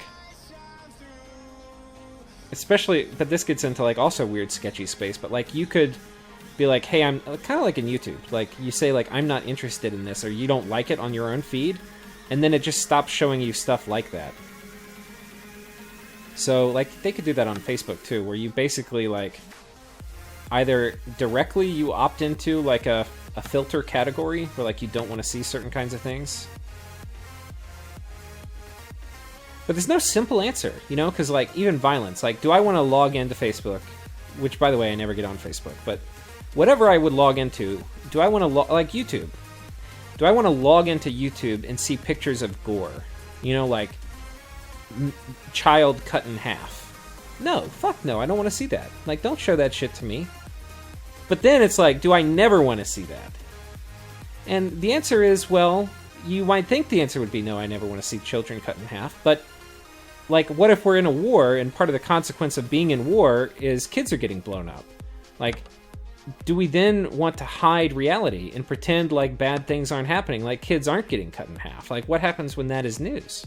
Well, now we're in a gray area. Like, we don't want to sanitize war and pretend like war is, like, totally fine now, and then, you know, and that's not actually, like, a weird issue. That's actually, like, there's this, I can't remember what it was, there's this country in South America, and basically the government had control of the media, and the official news sources weren't covering all, like, the genocide happening in the streets. And so they started using Facebook to cover the like, to post pictures of, like, this is real, like, my neighbor's been killed or something, and they'd, like, put a picture and put it on Facebook. But it was getting taken down by all the Facebook gore rules. Like, you can't show gore. So then it's like, you know, Facebook just wants people to log in and to, like, enjoy Facebook, and now they're getting sucked into making decisions that may affect, like, you know, whether regime stays in power in a South American country. You know? It's crazy stuff. It's a weird world we live in. A wild world we live in.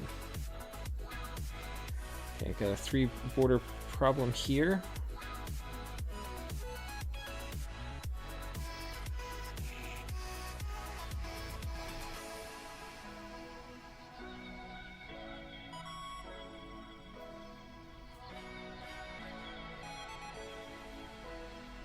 Okay, we're looking pretty good. We've got a little fuzz on top here.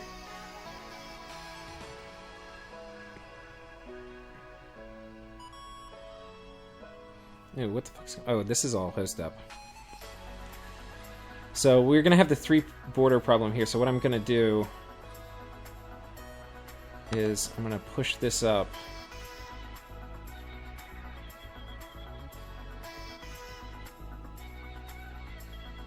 So now it's a 2 border problem.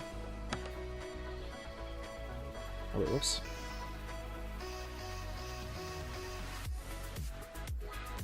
Oh, I'm gonna actually have to do this over here too.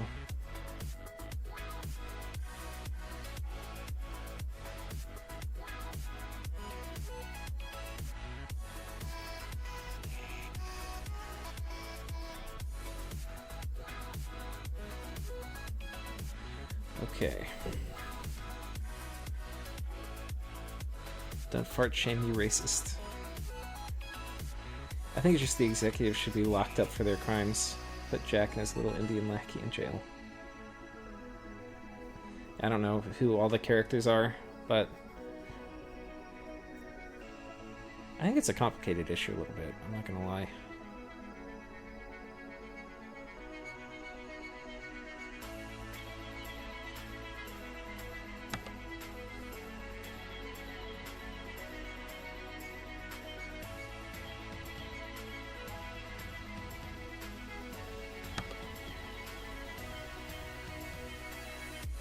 But I think the institutions, as much as they should, or can, they should be biased towards, like, especially the more you're like a platform, the more you should be biased towards, like, allowing any content and not getting in the moderation business. But then it's like you probably have to moderate some things, and the things you have to moderate, it's best, like, honestly, they could just put a thing on Facebook that says, like, if it's legal, I can see it. You know, like, you can't put illegal stuff up, maybe, but, like... And then people could opt into that or opt out of it. We're gonna have to go a little over on the border here, because we got a 3 border problem on the top, too.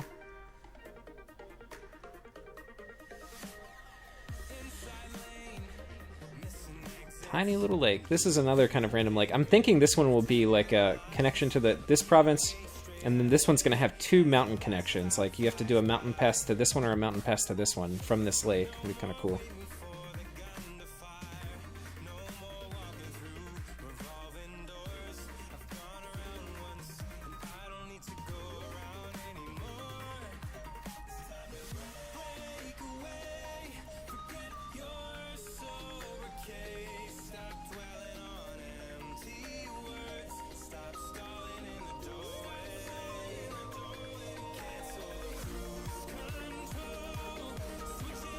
You're doing it.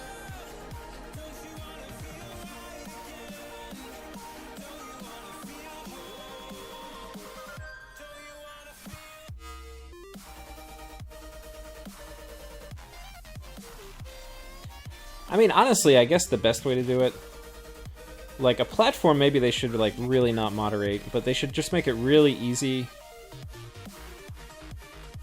for like people to filter out stuff they don't want to see. So like, and then maybe there's a special setting for kids.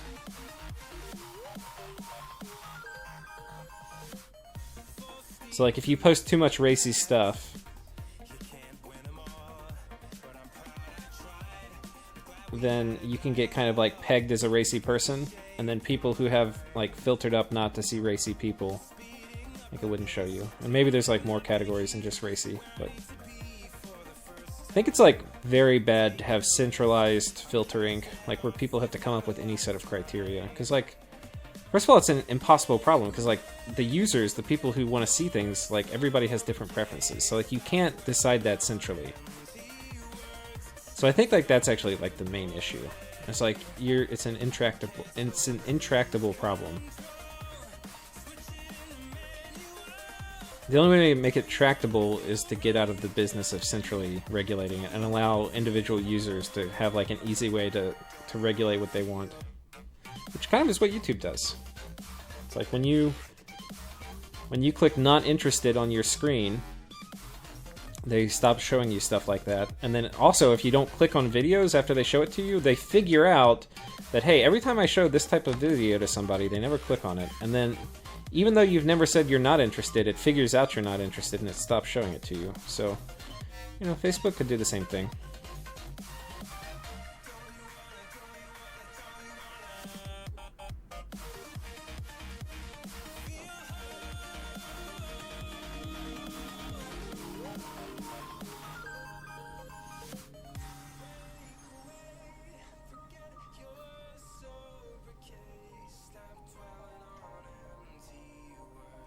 Whoops.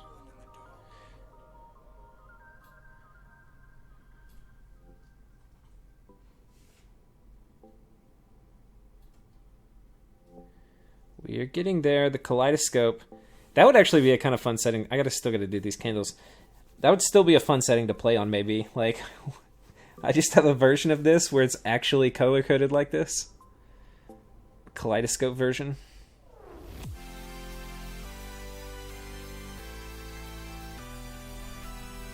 Oh, we got, look at this pixel noise over here.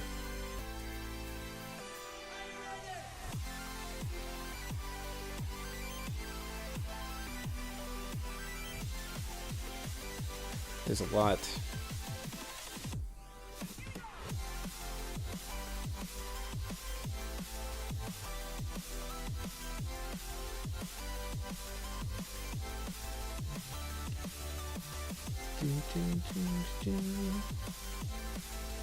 Okay, here's the other thing. So this is how I did the border. I'm not sure if I like this.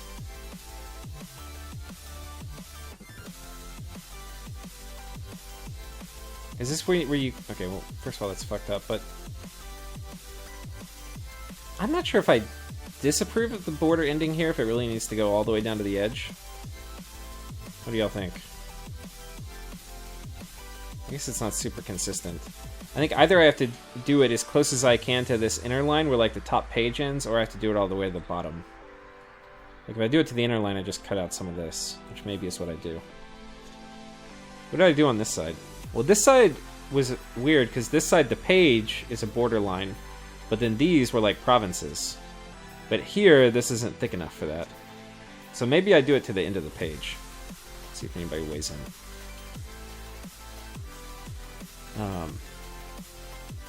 It's even harder for Facebook because they have to automate that filtering, and the AIs don't always get it right. Yeah, it's true. Don't have any sympathy for them. They host snuff like murder, like reporter murders or the Christchurch attack, but then they throw users under the bus when they host content. Yeah.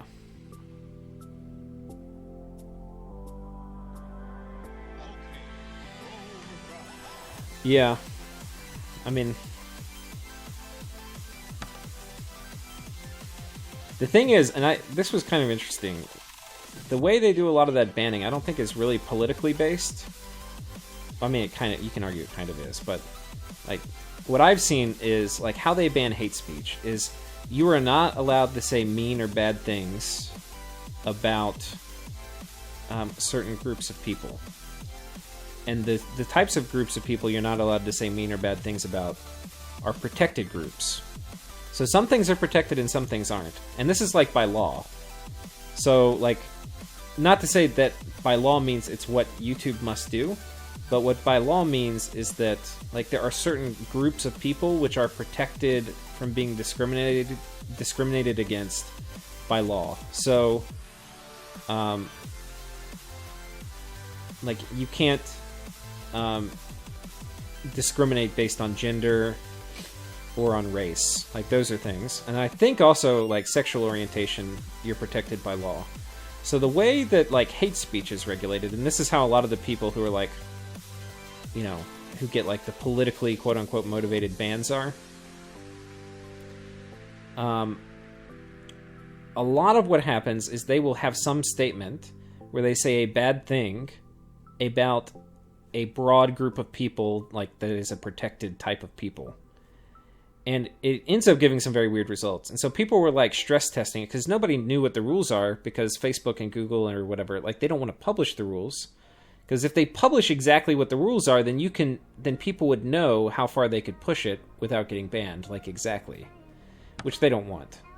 But people are going to try to figure out what they are. So as people were trying to figure out what it was, they would figure out things like you can say, and this is not me being racist. This was actually like in the Radiolab episode. I think they figured out that you could say, like, I hate black babies or something, and that was okay. But you could not say, I hate white men. You would get banned if you said that. And so then there was this big, like, liberal uproar about, like, YouTube being Facebook being conservative or something. And what they found out the rule is that if you describe people by two different things, so in the first case it was like black babies. The first thing, black, that's protected, but the second thing, babies, is not protected. Age is not a protected status. So the question then is, if you describe people by two things, and one of which is a protected class, are they protected? And for them not trying to ban everything, they said no. Like, if one of the things is not protected, then the whole thing isn't protected. So, like, if you were like, you know, I don't like, you know, a Jewish cab driver, or some Jewish cab drivers, that actually would not be considered hate speech on those platforms, because while Jew is protected, a cab driver isn't. And I know these are like really weird, archaic things, but this is how, like, they're actually doing it. But then in the other case, like if you say white man, well, white is protected because it is a race, and man is protected because it's a gender, and gender is also protected. So if you say I hate white men, then you can get banned. And of course, if you switch, you know, you can't say I hate, you wouldn't get banned if you say I hate white kids, because kids is not a protected class. So anyway, it's a very, very weird system where they're, on one hand, they need rules, because if they don't have rules, it's like just what somebody thinks. And they can't publish the rules because then people will figure out how to game them. But then, like, the rules they have are kind of dumb, but I don't know what better rules would be. It's just a weird system. Very weird system. But I think it's a... Yeah. I think my earlier point holds. You can't be centrally regulating all this. You have to somehow allow people to opt in or out of their own thing.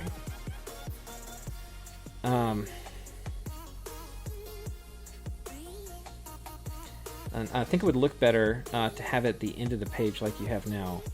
You don't have the proper borders if you expand it further. Okay. We'll do that. I'll go back and do that right after this. Okay, so this one needs to come out a little... I'm going to turn on all colors for a minute. Let's see what we're getting ourselves into. So, okay, we're going to have all sorts of the three border problems. So I'm going to have to take this one and wash it over all of these other borders, and then we'll come back and fix it.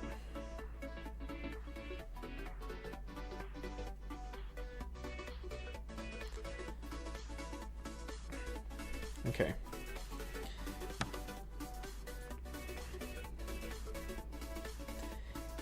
And if you don't do this, this is, I think, a mistake I made earlier on, you get a lot of pixel garbage on the edges that is really hard to get rid of.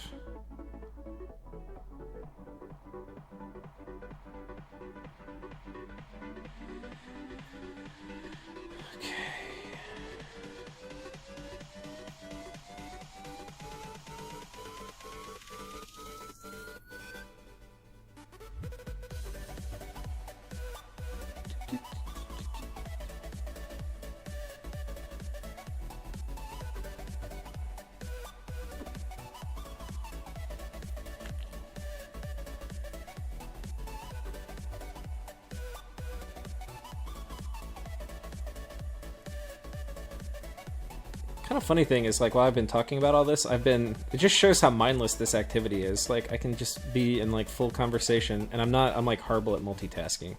I can be in full conversation and still do this with only the frequent as I think about what to say next.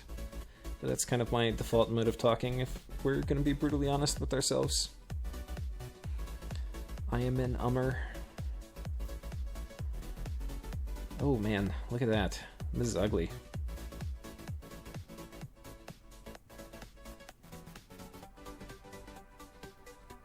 Okay, we're gonna just hose up these borders here. Come back and fix it. There's a bunch of dead space.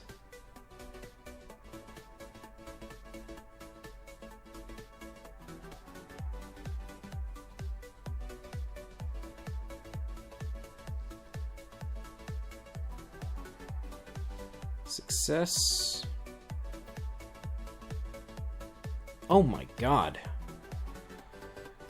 This is hideous. It's one of the worst ones. Well, let's... I'm gonna have to redo this whole border, so might as well make sure we don't have any garbage.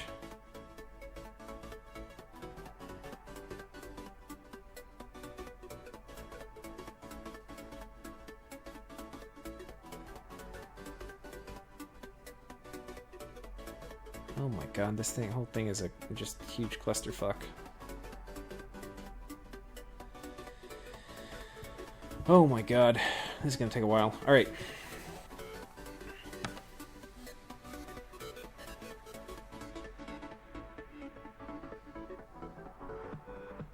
I have to go to 5.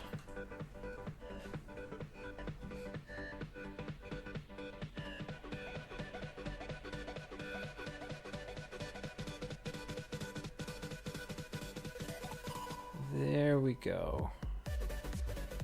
You know, another thing, and this came up when we were getting ready to host the Dominions All-Star game, is like the importance of province distribution.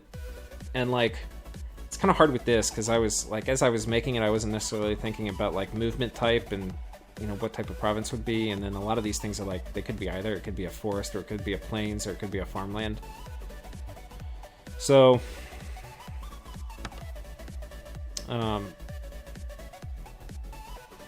but in like cartographic and revision and stuff, cartographic revision is actually pretty good. But aids, the default settings end up giving you just a ton of forests and mountains and swamps and wastelands, such that there's almost never a case, or it's very rare to get 2 plains or 2 farmlands near each other. So what it means is like you can basically never get map move 2 on normal stuff, even if you have like nice provinces. That's a little annoying.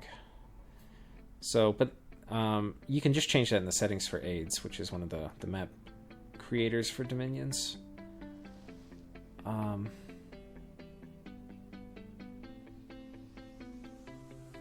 But it is something I'm going to have to think about as I like, I'll show you what I mean. So as we like come in, like what is this province? Is this going to be, okay, it's hosed up, but is it going to be a forest, or is it going to be a plains, or is it going to be a mountain? I'm not sure. But I want to have, like, corridors. So, like, this one, even though there's some woods in here, this one's almost certainly going to be a plains. And this one will probably be a plains. So we start having some corridors of movement where you can move quickly through the map. I haven't decided if I'm going to do roads yet. I'm not sure if I like roads. I think it's almost like too much mobility. But I do like corridors of plains. Maybe I do roads through non-plains provinces. Like, if we're going to have some forests together, but I feel like I want to have movement, I'll do roads through non-plains. But like plains with roads on them are nuts for map move. Where the hell was I even editing?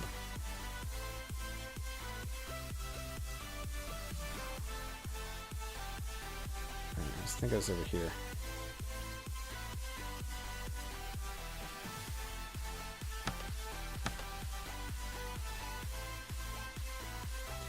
Okay, I got 3 border problem here, so I have to overcompensate.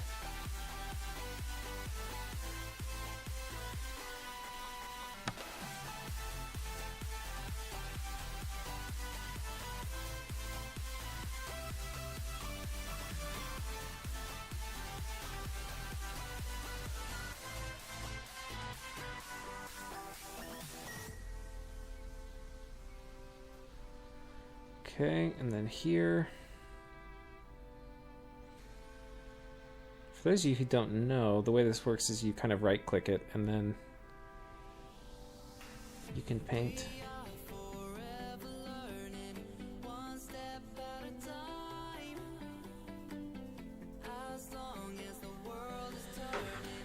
Okay.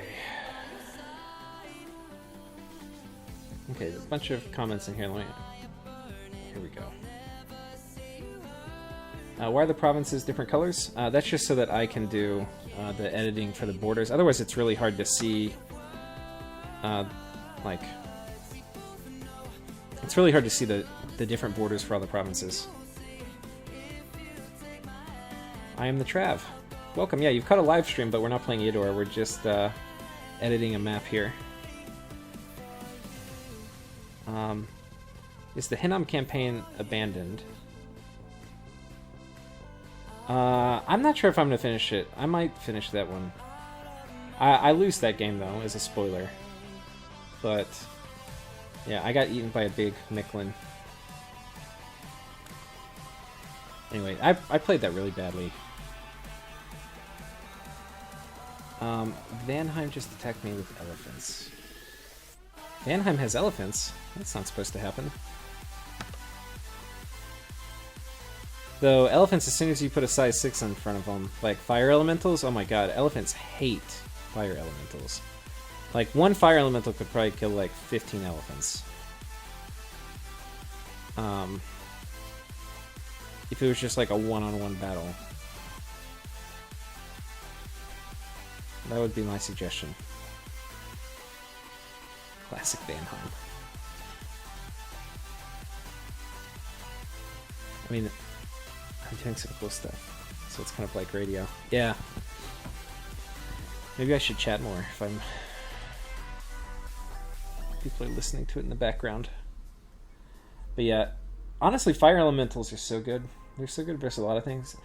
The reason they're good against elephants is because elephants, they're size 6, so elephants can't trample them. And so then elephants would just sit there trying to hit them with their trunk. And they're ethereal, so the trunks normally miss. And the trunks also I think, are linked to 0. And what that means is that every single trunk hit triggers a very high damage flame shield attack. And then, meanwhile, the fire elementals punch them for like 25 damage. So they just elephants get absolutely shithoused by fire elementals. It's actually funny. Like, honestly, a fire 1 mage with a fire gem to do Phoenix Pyre and then 2 fire gems to summon a fire elemental. So like a fire 1 mage with 3 fire gems, he could probably kill a whole squad of elephants behind like 10 PD.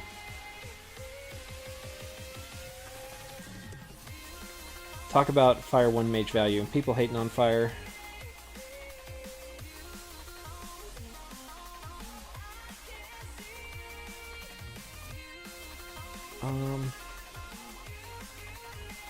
Wait, did we fix this? I think we fixed this clusterfuck. God, you can't even tell it was all hosed up. This was so hosed up a minute ago. Let's get this corner done. Is this corner done? Okay, we're gonna get it lined up on the border, kind of like we said we were going to.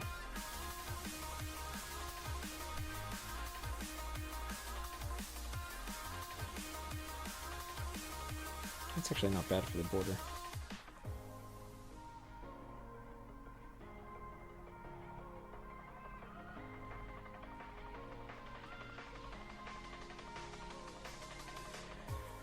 Oh, this is kind of... See, this has a bunch of white space here. This is like non... We've actually got to push this down, I think. Oh, no, it is. Okay, it's just the color. That's actually... Is it fine? No, that is white space.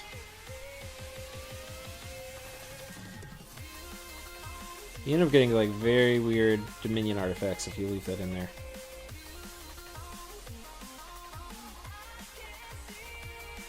Push this up a little.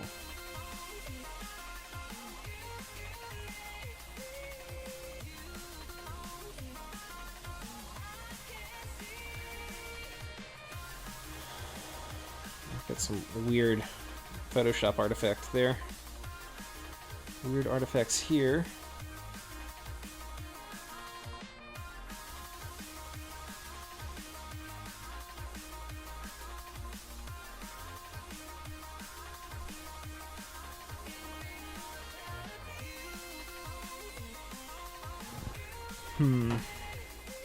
Again, this would be so easy, or so much easier if I could just do these shapes in Photoshop and then have them like actually take perfectly. So it could be, since this is my first map, that was possible through the borders feature, but it just didn't end up working because the 20% that it got wrong is taking a long time to fix. I've already been streaming for 2.5 hours, and I probably have done already 4 hours of work on just borders aside from that. I actually gotta go out and do chores too. I think I'm gonna stream for like 10 more minutes and then I'm gonna call it. But thank you guys for keeping me company while I'm doing this. It's kind of made it more fun.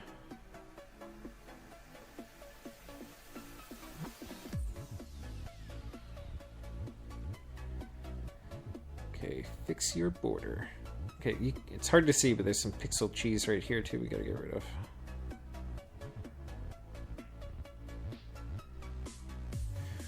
Some hosed up stuff over here too.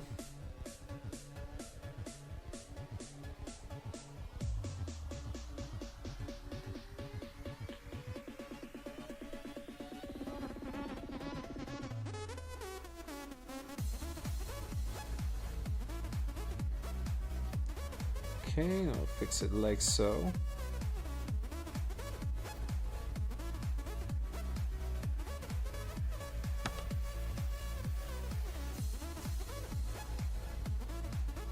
Not bad looking. Not bad. Not in love with that part, but that's okay. Not bad. Let's do a check now on this portion of the map. Check. Check. Check. Check.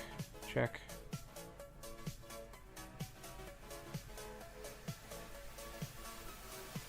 Check. Check.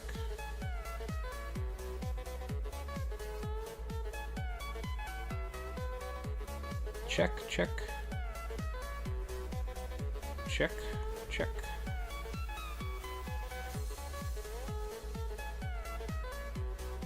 Here we go.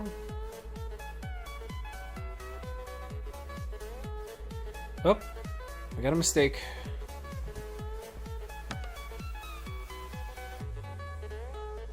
We gotta go make sure we get this border right down here on the edge. Actually, probably gotta make sure I get rid of all this.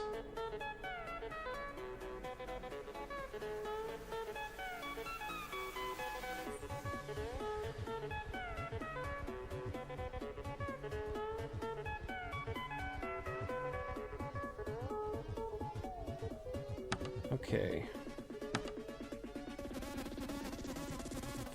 We'll do 0, which gives us the no border tool.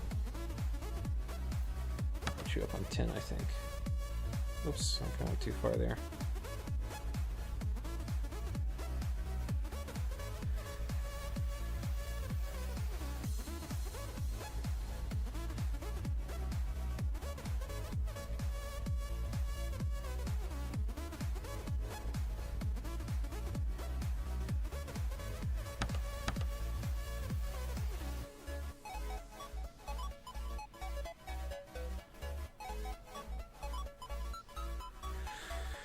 Okay, and then here,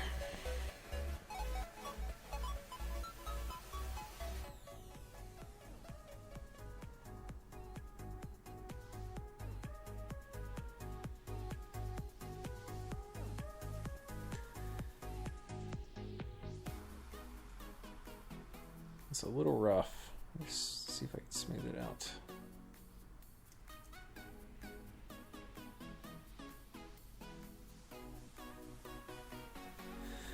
Success.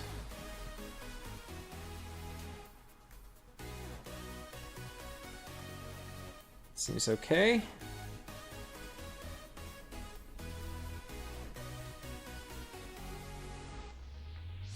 Tell me if you guys catch anything. Hand truck greater than Morgan Princess. Honestly, that's gonna depend on the gear. Morgan Princesses can be tough. And honestly, yeah, versus elves, fire elementals are good versus a lot of elves too. Even if they have fire resistance, fire elementals are good against them. Like in my Macone game that's coming up, I get raided by the elves. I fucking murder them with fire elementals. Is that thing poking into the white terrain correct? Kind of looks like there's no color on it. This thing right here. Yeah, this is a problem in the actual map image. Like it's a tree that somehow I got painted wrong. Maybe I try to go back and fix that. Or it's a border. Sometimes the border pin kind of draws weird. I don't catch it. Ooh, this is not good.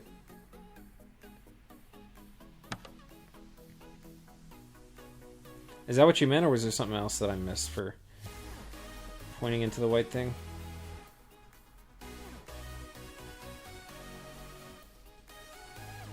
Ooh, show me some love here. Let me nail that curve. Oh wait, I need to check this, make sure we don't have the... Oh, let's... Okay, here we're gonna have to fix it, because it's a 3 border here, we've got 2 borders, so okay.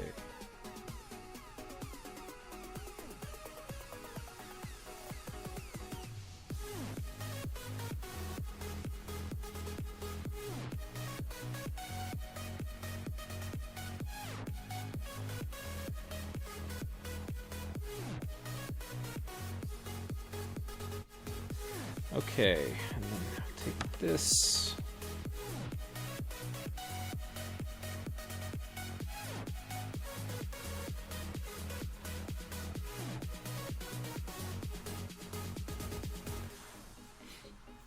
I think this too, like, also showcases some of the, like, one of the cool things about the Minions maps was that, like, you didn't need, like, the map editing you could literally do in Microsoft Paint. Like, it was so simple, and like province were designated by a white dot. Like, how simple can you be? You know, like that was cool. It's like super easy. You know, totally indie, like low. You know, they don't spend a lot of time doing things they don't need to do. But I think like when they're adding all these borders and stuff, they've really pushed it to their limit of what they can do without having like a good system. Like having some maybe better underlying map architecture.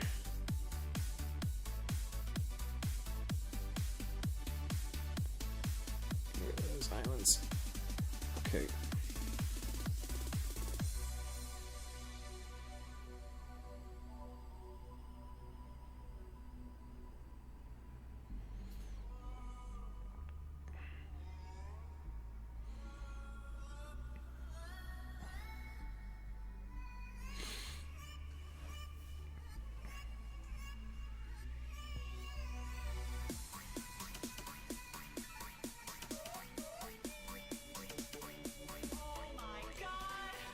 Okay, this was the one that we have to edit the border.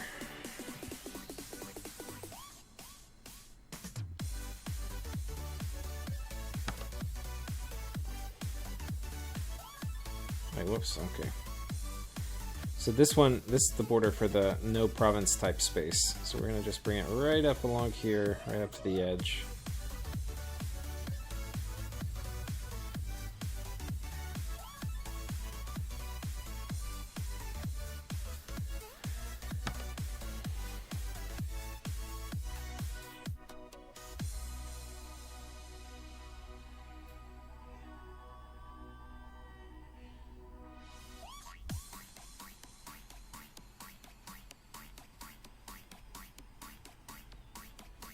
Oh, actually, when I have this clicked, it's actually going to be a good tool to see where I have little divots in here that I have to fix. So that might be one of the last checks I do.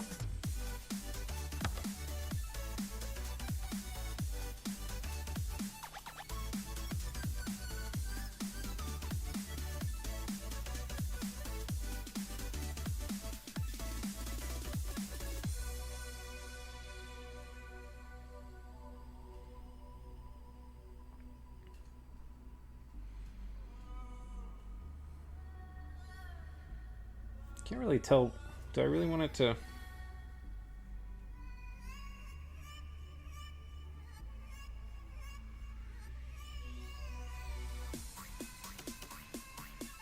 Not totally sure if I've got the edge picked out right here. I guess this is good enough.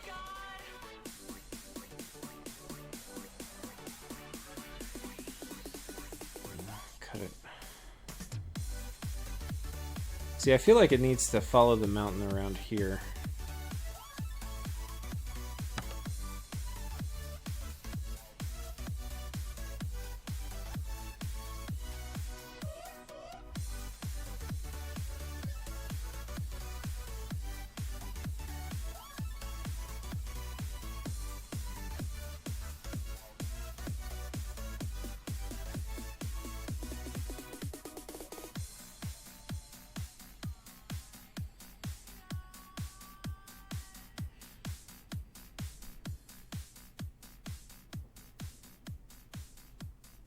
Okay, wait, what the fuck is going on over here? What is this province? Okay. This one's got like a weird curly shape, so when I pick the void, we've got to be kind of respectful of that. Got a little small. Go to 10.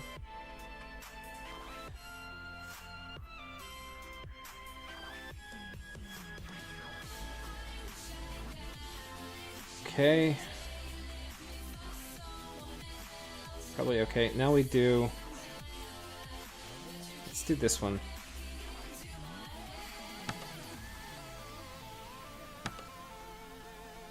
Probably gonna have to do multiple passes with this guy.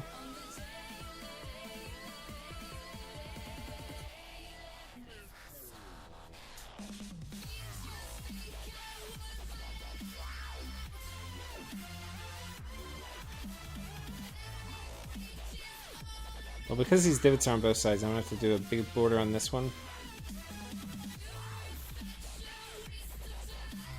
And then we're gonna have to come back and fix it with the orange.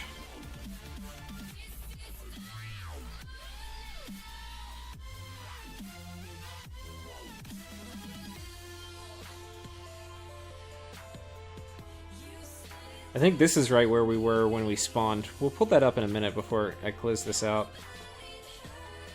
So I think we'll finish this area, which there's a few things to do. So we'll fix those. Then I'm probably going to quit Dominions, pull it back up, and we'll actually see what it looks like in game. Okay.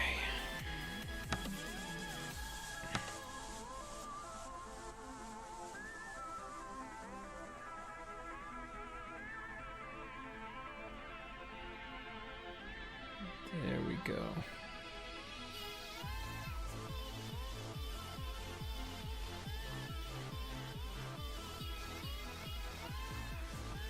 You know, it's funny, all this information just gets saved in a text file, like in the map.map.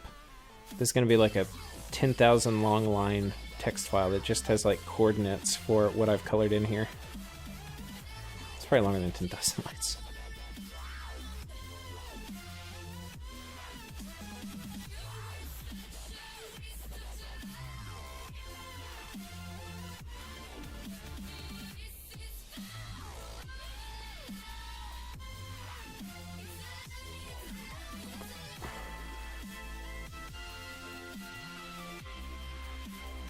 Alright, whoops.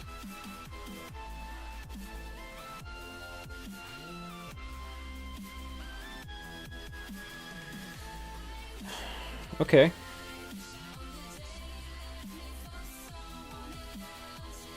Got some issues up on this border. But that is stuff we can deal with.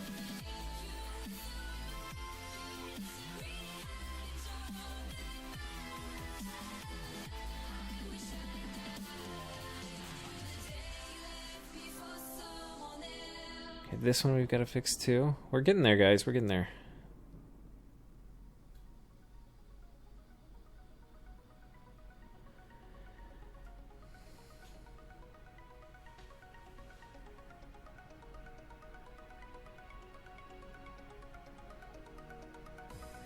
Yes.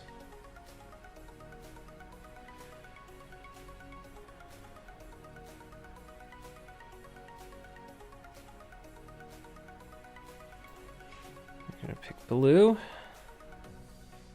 Come set these borders right here.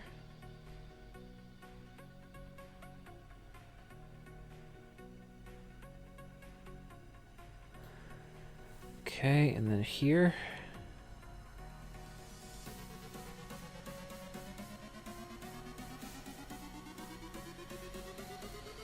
as close as I can get it.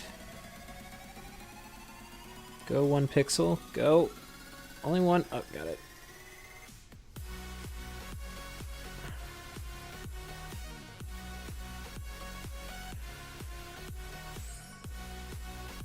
Okay, we're gonna have to come back and edit some of this with the 0.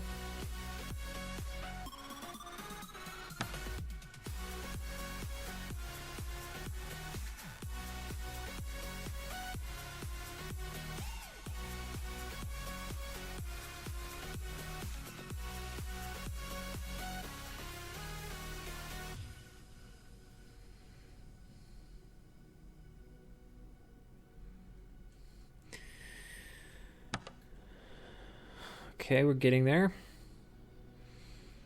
This one we've got to do. Okay, what are the big problems with this one? Ooh, man, we got a ton of problems. We got a problem down here. Problem up here, this border is kind of shit.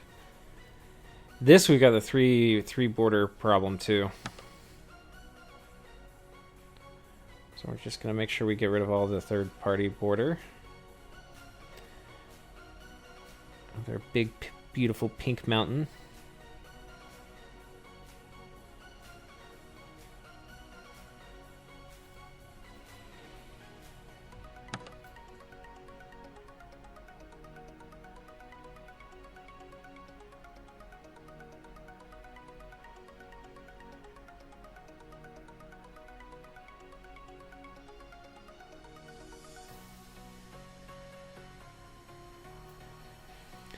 And then here,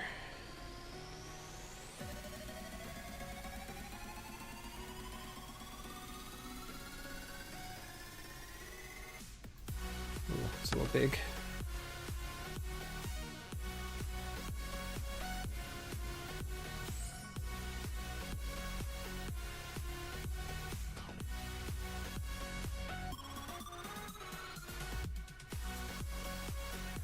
Oh, the other thing, and I don't know if I've mentioned it, is that using Clockwork Bot on my stream, it's the shit.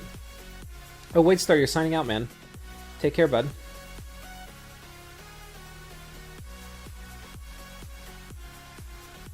Nick Johnson. Hey, Lucid, will there be a snow version of the map too? It looks amazing. Yeah, the plan is to do it.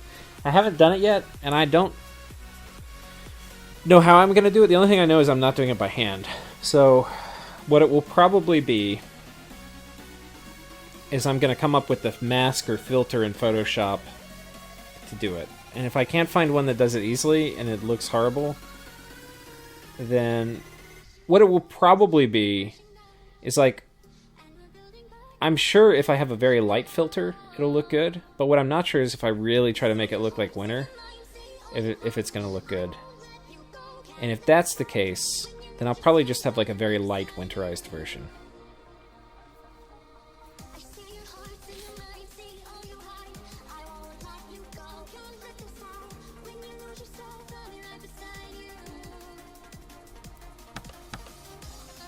Okay, we gotta kind of do these parts down here. This is kind of shit.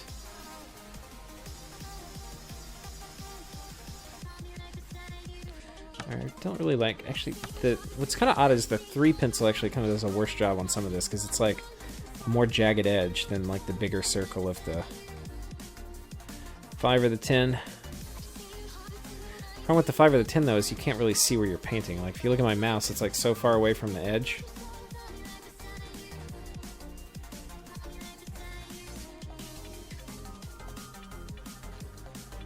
Alright, fuckers.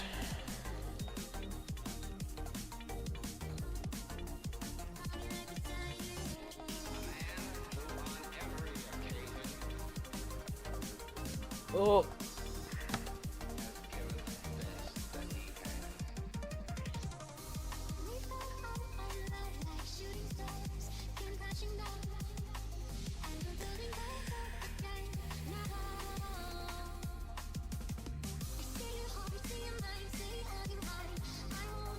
Not bad.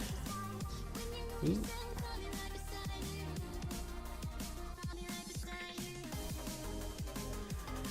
Now this province we have right below us here, this is one of the unprovince, like this is an empty space. This, you cannot colonize this area. So, that's just how it is. Now we've got your borders all hosed up here.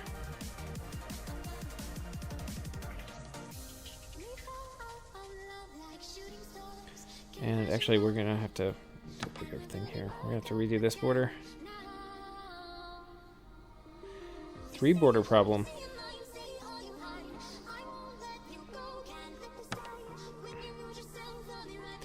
I'll take you.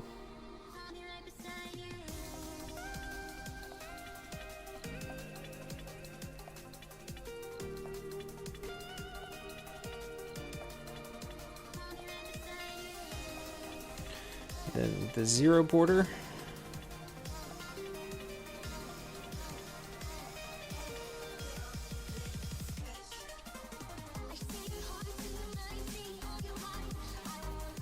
Okay. Oh, we started fixing this one. We still haven't fully fixed it. Let's go back up and finish this. We fixed the bottom left corner, but we still didn't fix the top right.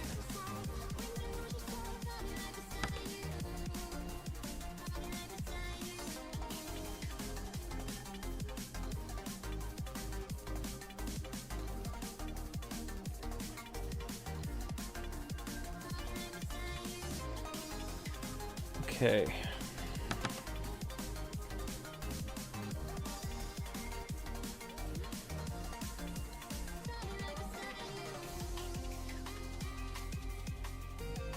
There we go. Give me that sexy smooth border. I went a little too far.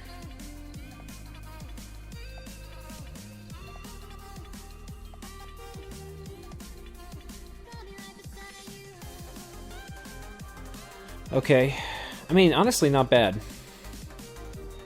Not bad. There's a little bit of junk up here. I mean, look, it's not going to be perfect, but...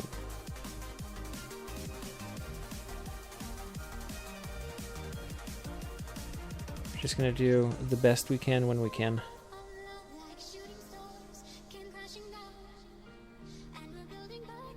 And in theory, if you're not happy with it, you can always get this once I release it and then fix it.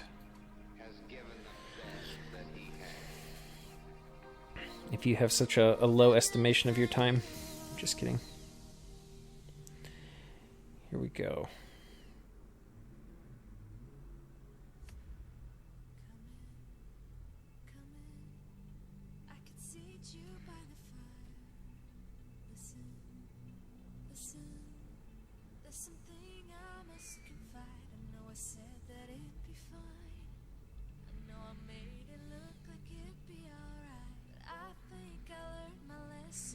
I think this is actually all okay, I think.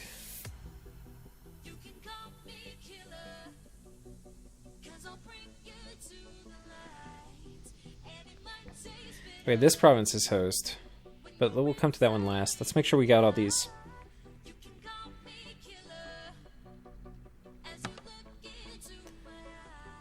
Okay, you're good, you're good, you're good, you're not good. Shit. You're good, you're good, you're not good. Okay, shit. The work grows as we approach it.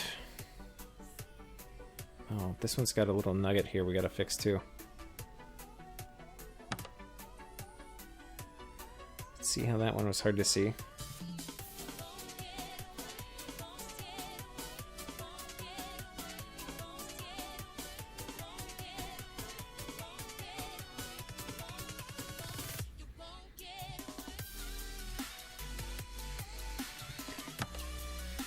Okay.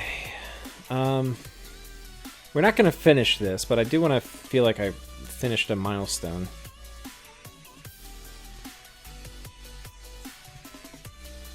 So I think we're going to get this portion of the map. I'm not going to get the cave thing right beneath us. I think I got to go... What time is it even? Holy shit. I got to let the chickens out. I'm probably like pretty angry.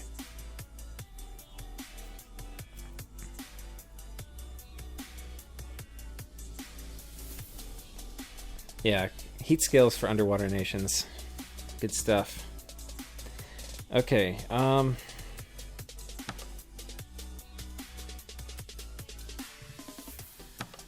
this is going to take a bit of coloring.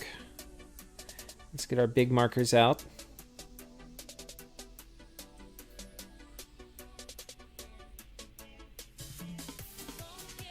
Okay, small markers. Okay, now the problem we're going to have here is the 3-color problem. So I have to make sure I eradicate all the green, which means going over every other border. That's kind of the 3-border problem. Otherwise, I end up trying to like optimize, and I end up with like a few green pixels trapped between them. I spend like 10 minutes trying to get them out, but not run over the border.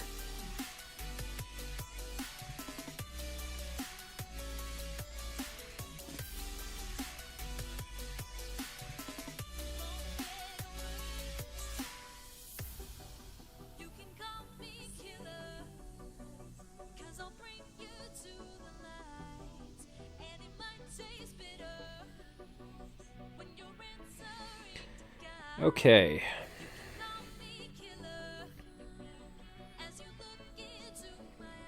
Time to fix. With our trusty 5-pin. Oh, shit. Went too far. With our trusty 5-pencil.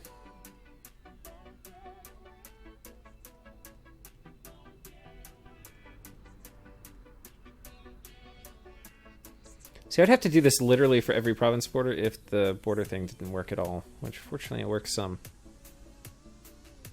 This just be unbelievably painful.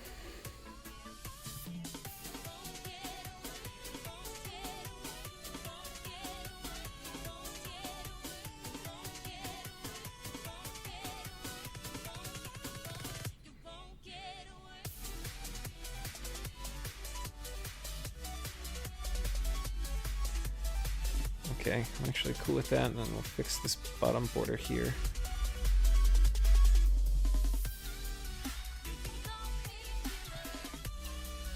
Yikes, okay. Something like that.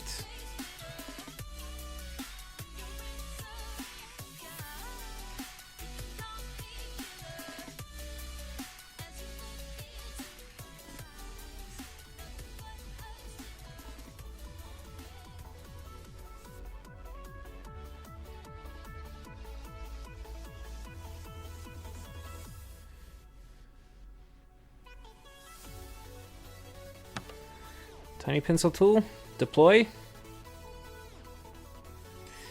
Okay. So now we just push back for a final time on this border.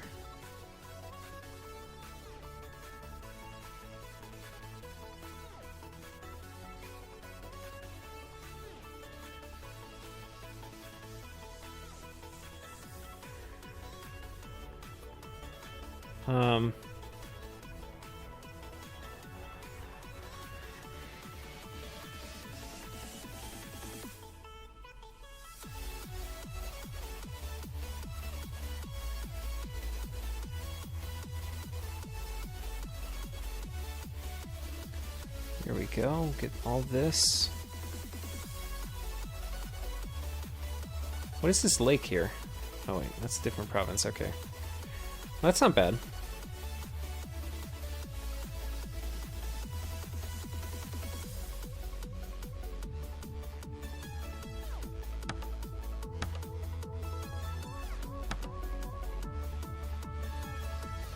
Oh, we have some nugget here I've got to fix.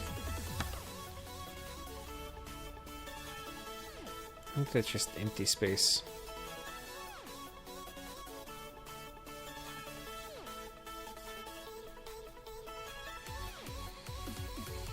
I think there's empty space over here too. Yeah. God, I keep limiting my scope, and then here I am like halfway across the map trying to fix something.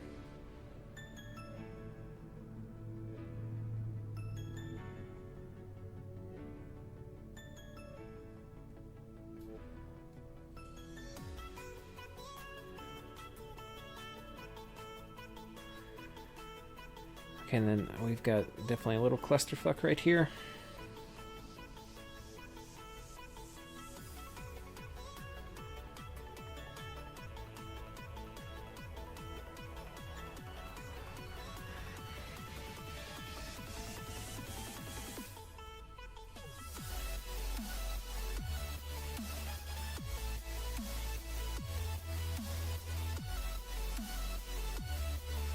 man, there's like definitely like empty Dominion pixels here that I've got to fill in.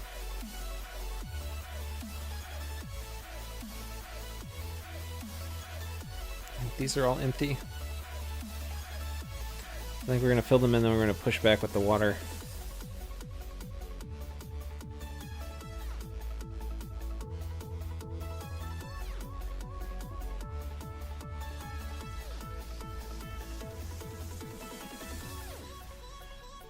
Okay.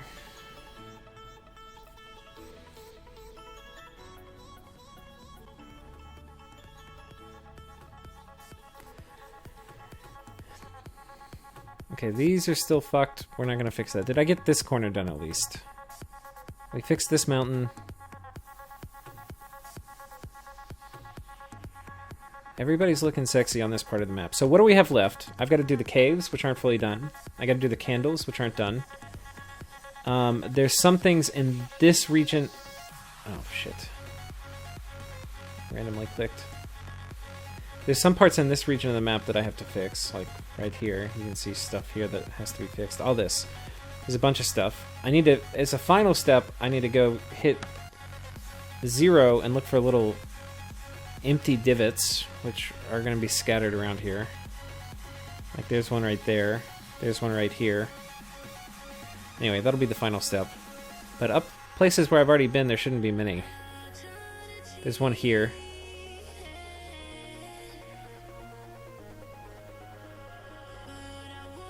Yeah, so like the way to fix it is I would just come in and color in. And when I hit 0, I shouldn't see an empty divot. And then when I pick this, we just come back in and...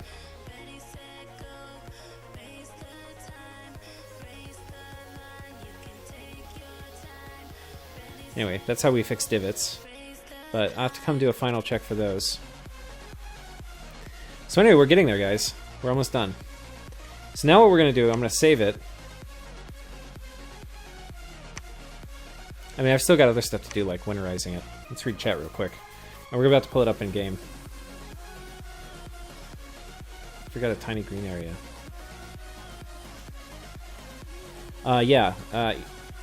Eerie Wax. This is a map I drew. If this process were multiplayer, it would be less painful. Dude, if this were multiplayer, this would be awesome.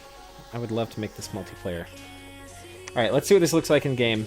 I need to get my little dose of awe before... I've got it loaded in this game.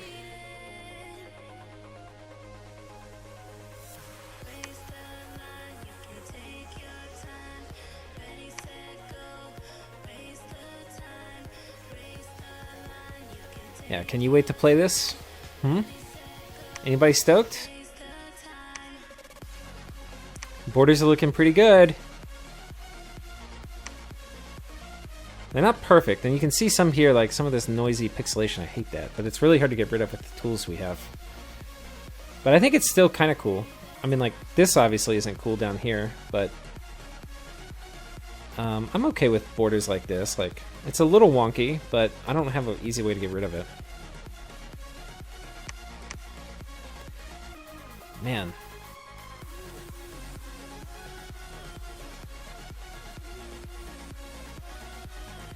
For those of you who weren't here at the beginning of the stream, the way it's going to work is it's a... I'll just talk about it a little bit and then we'll wrap it up.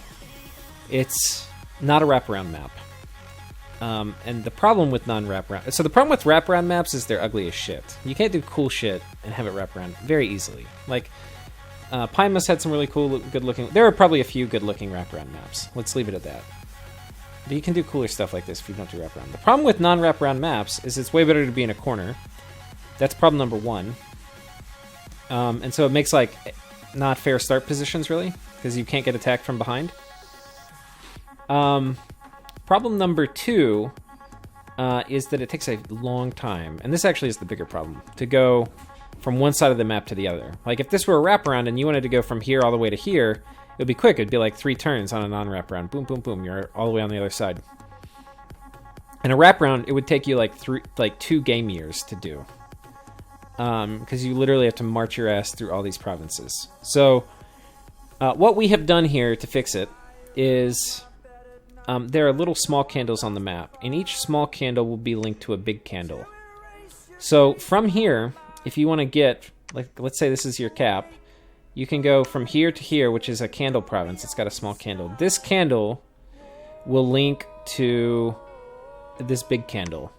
From this big candle, if you control it, you can move over here to this candle. And then from this candle, you'll be able to jump to either of these two small candle provinces. So you potentially, through owning candle provinces, you can open up large raid. You have a lot of flexibility in who you attack. So it will function to shrink the map. The other features which kind of shrink the map are this cave system allows you to basically shortcut across, because it's only 3 provinces across, from this part all the way to this part. And the same is from here. You can cut from top to bottom very quickly through this set of like book border provinces. And then also kind of to a more limited degree through this left-hand book sleeve. So there's a few shortcuts on the edge of the map that kind of make it work that way. Anyway, hope you guys are stoked to play it. How long did this take? I think I'm at like 320 hours or something so far. So it's taken a while. Alright guys, hope you're stoked. I'll probably be back on tomorrow. I haven't really streamed making it before, but I think it was fun having you guys to talk to. So thank you all for checking in, and I'll see y'all.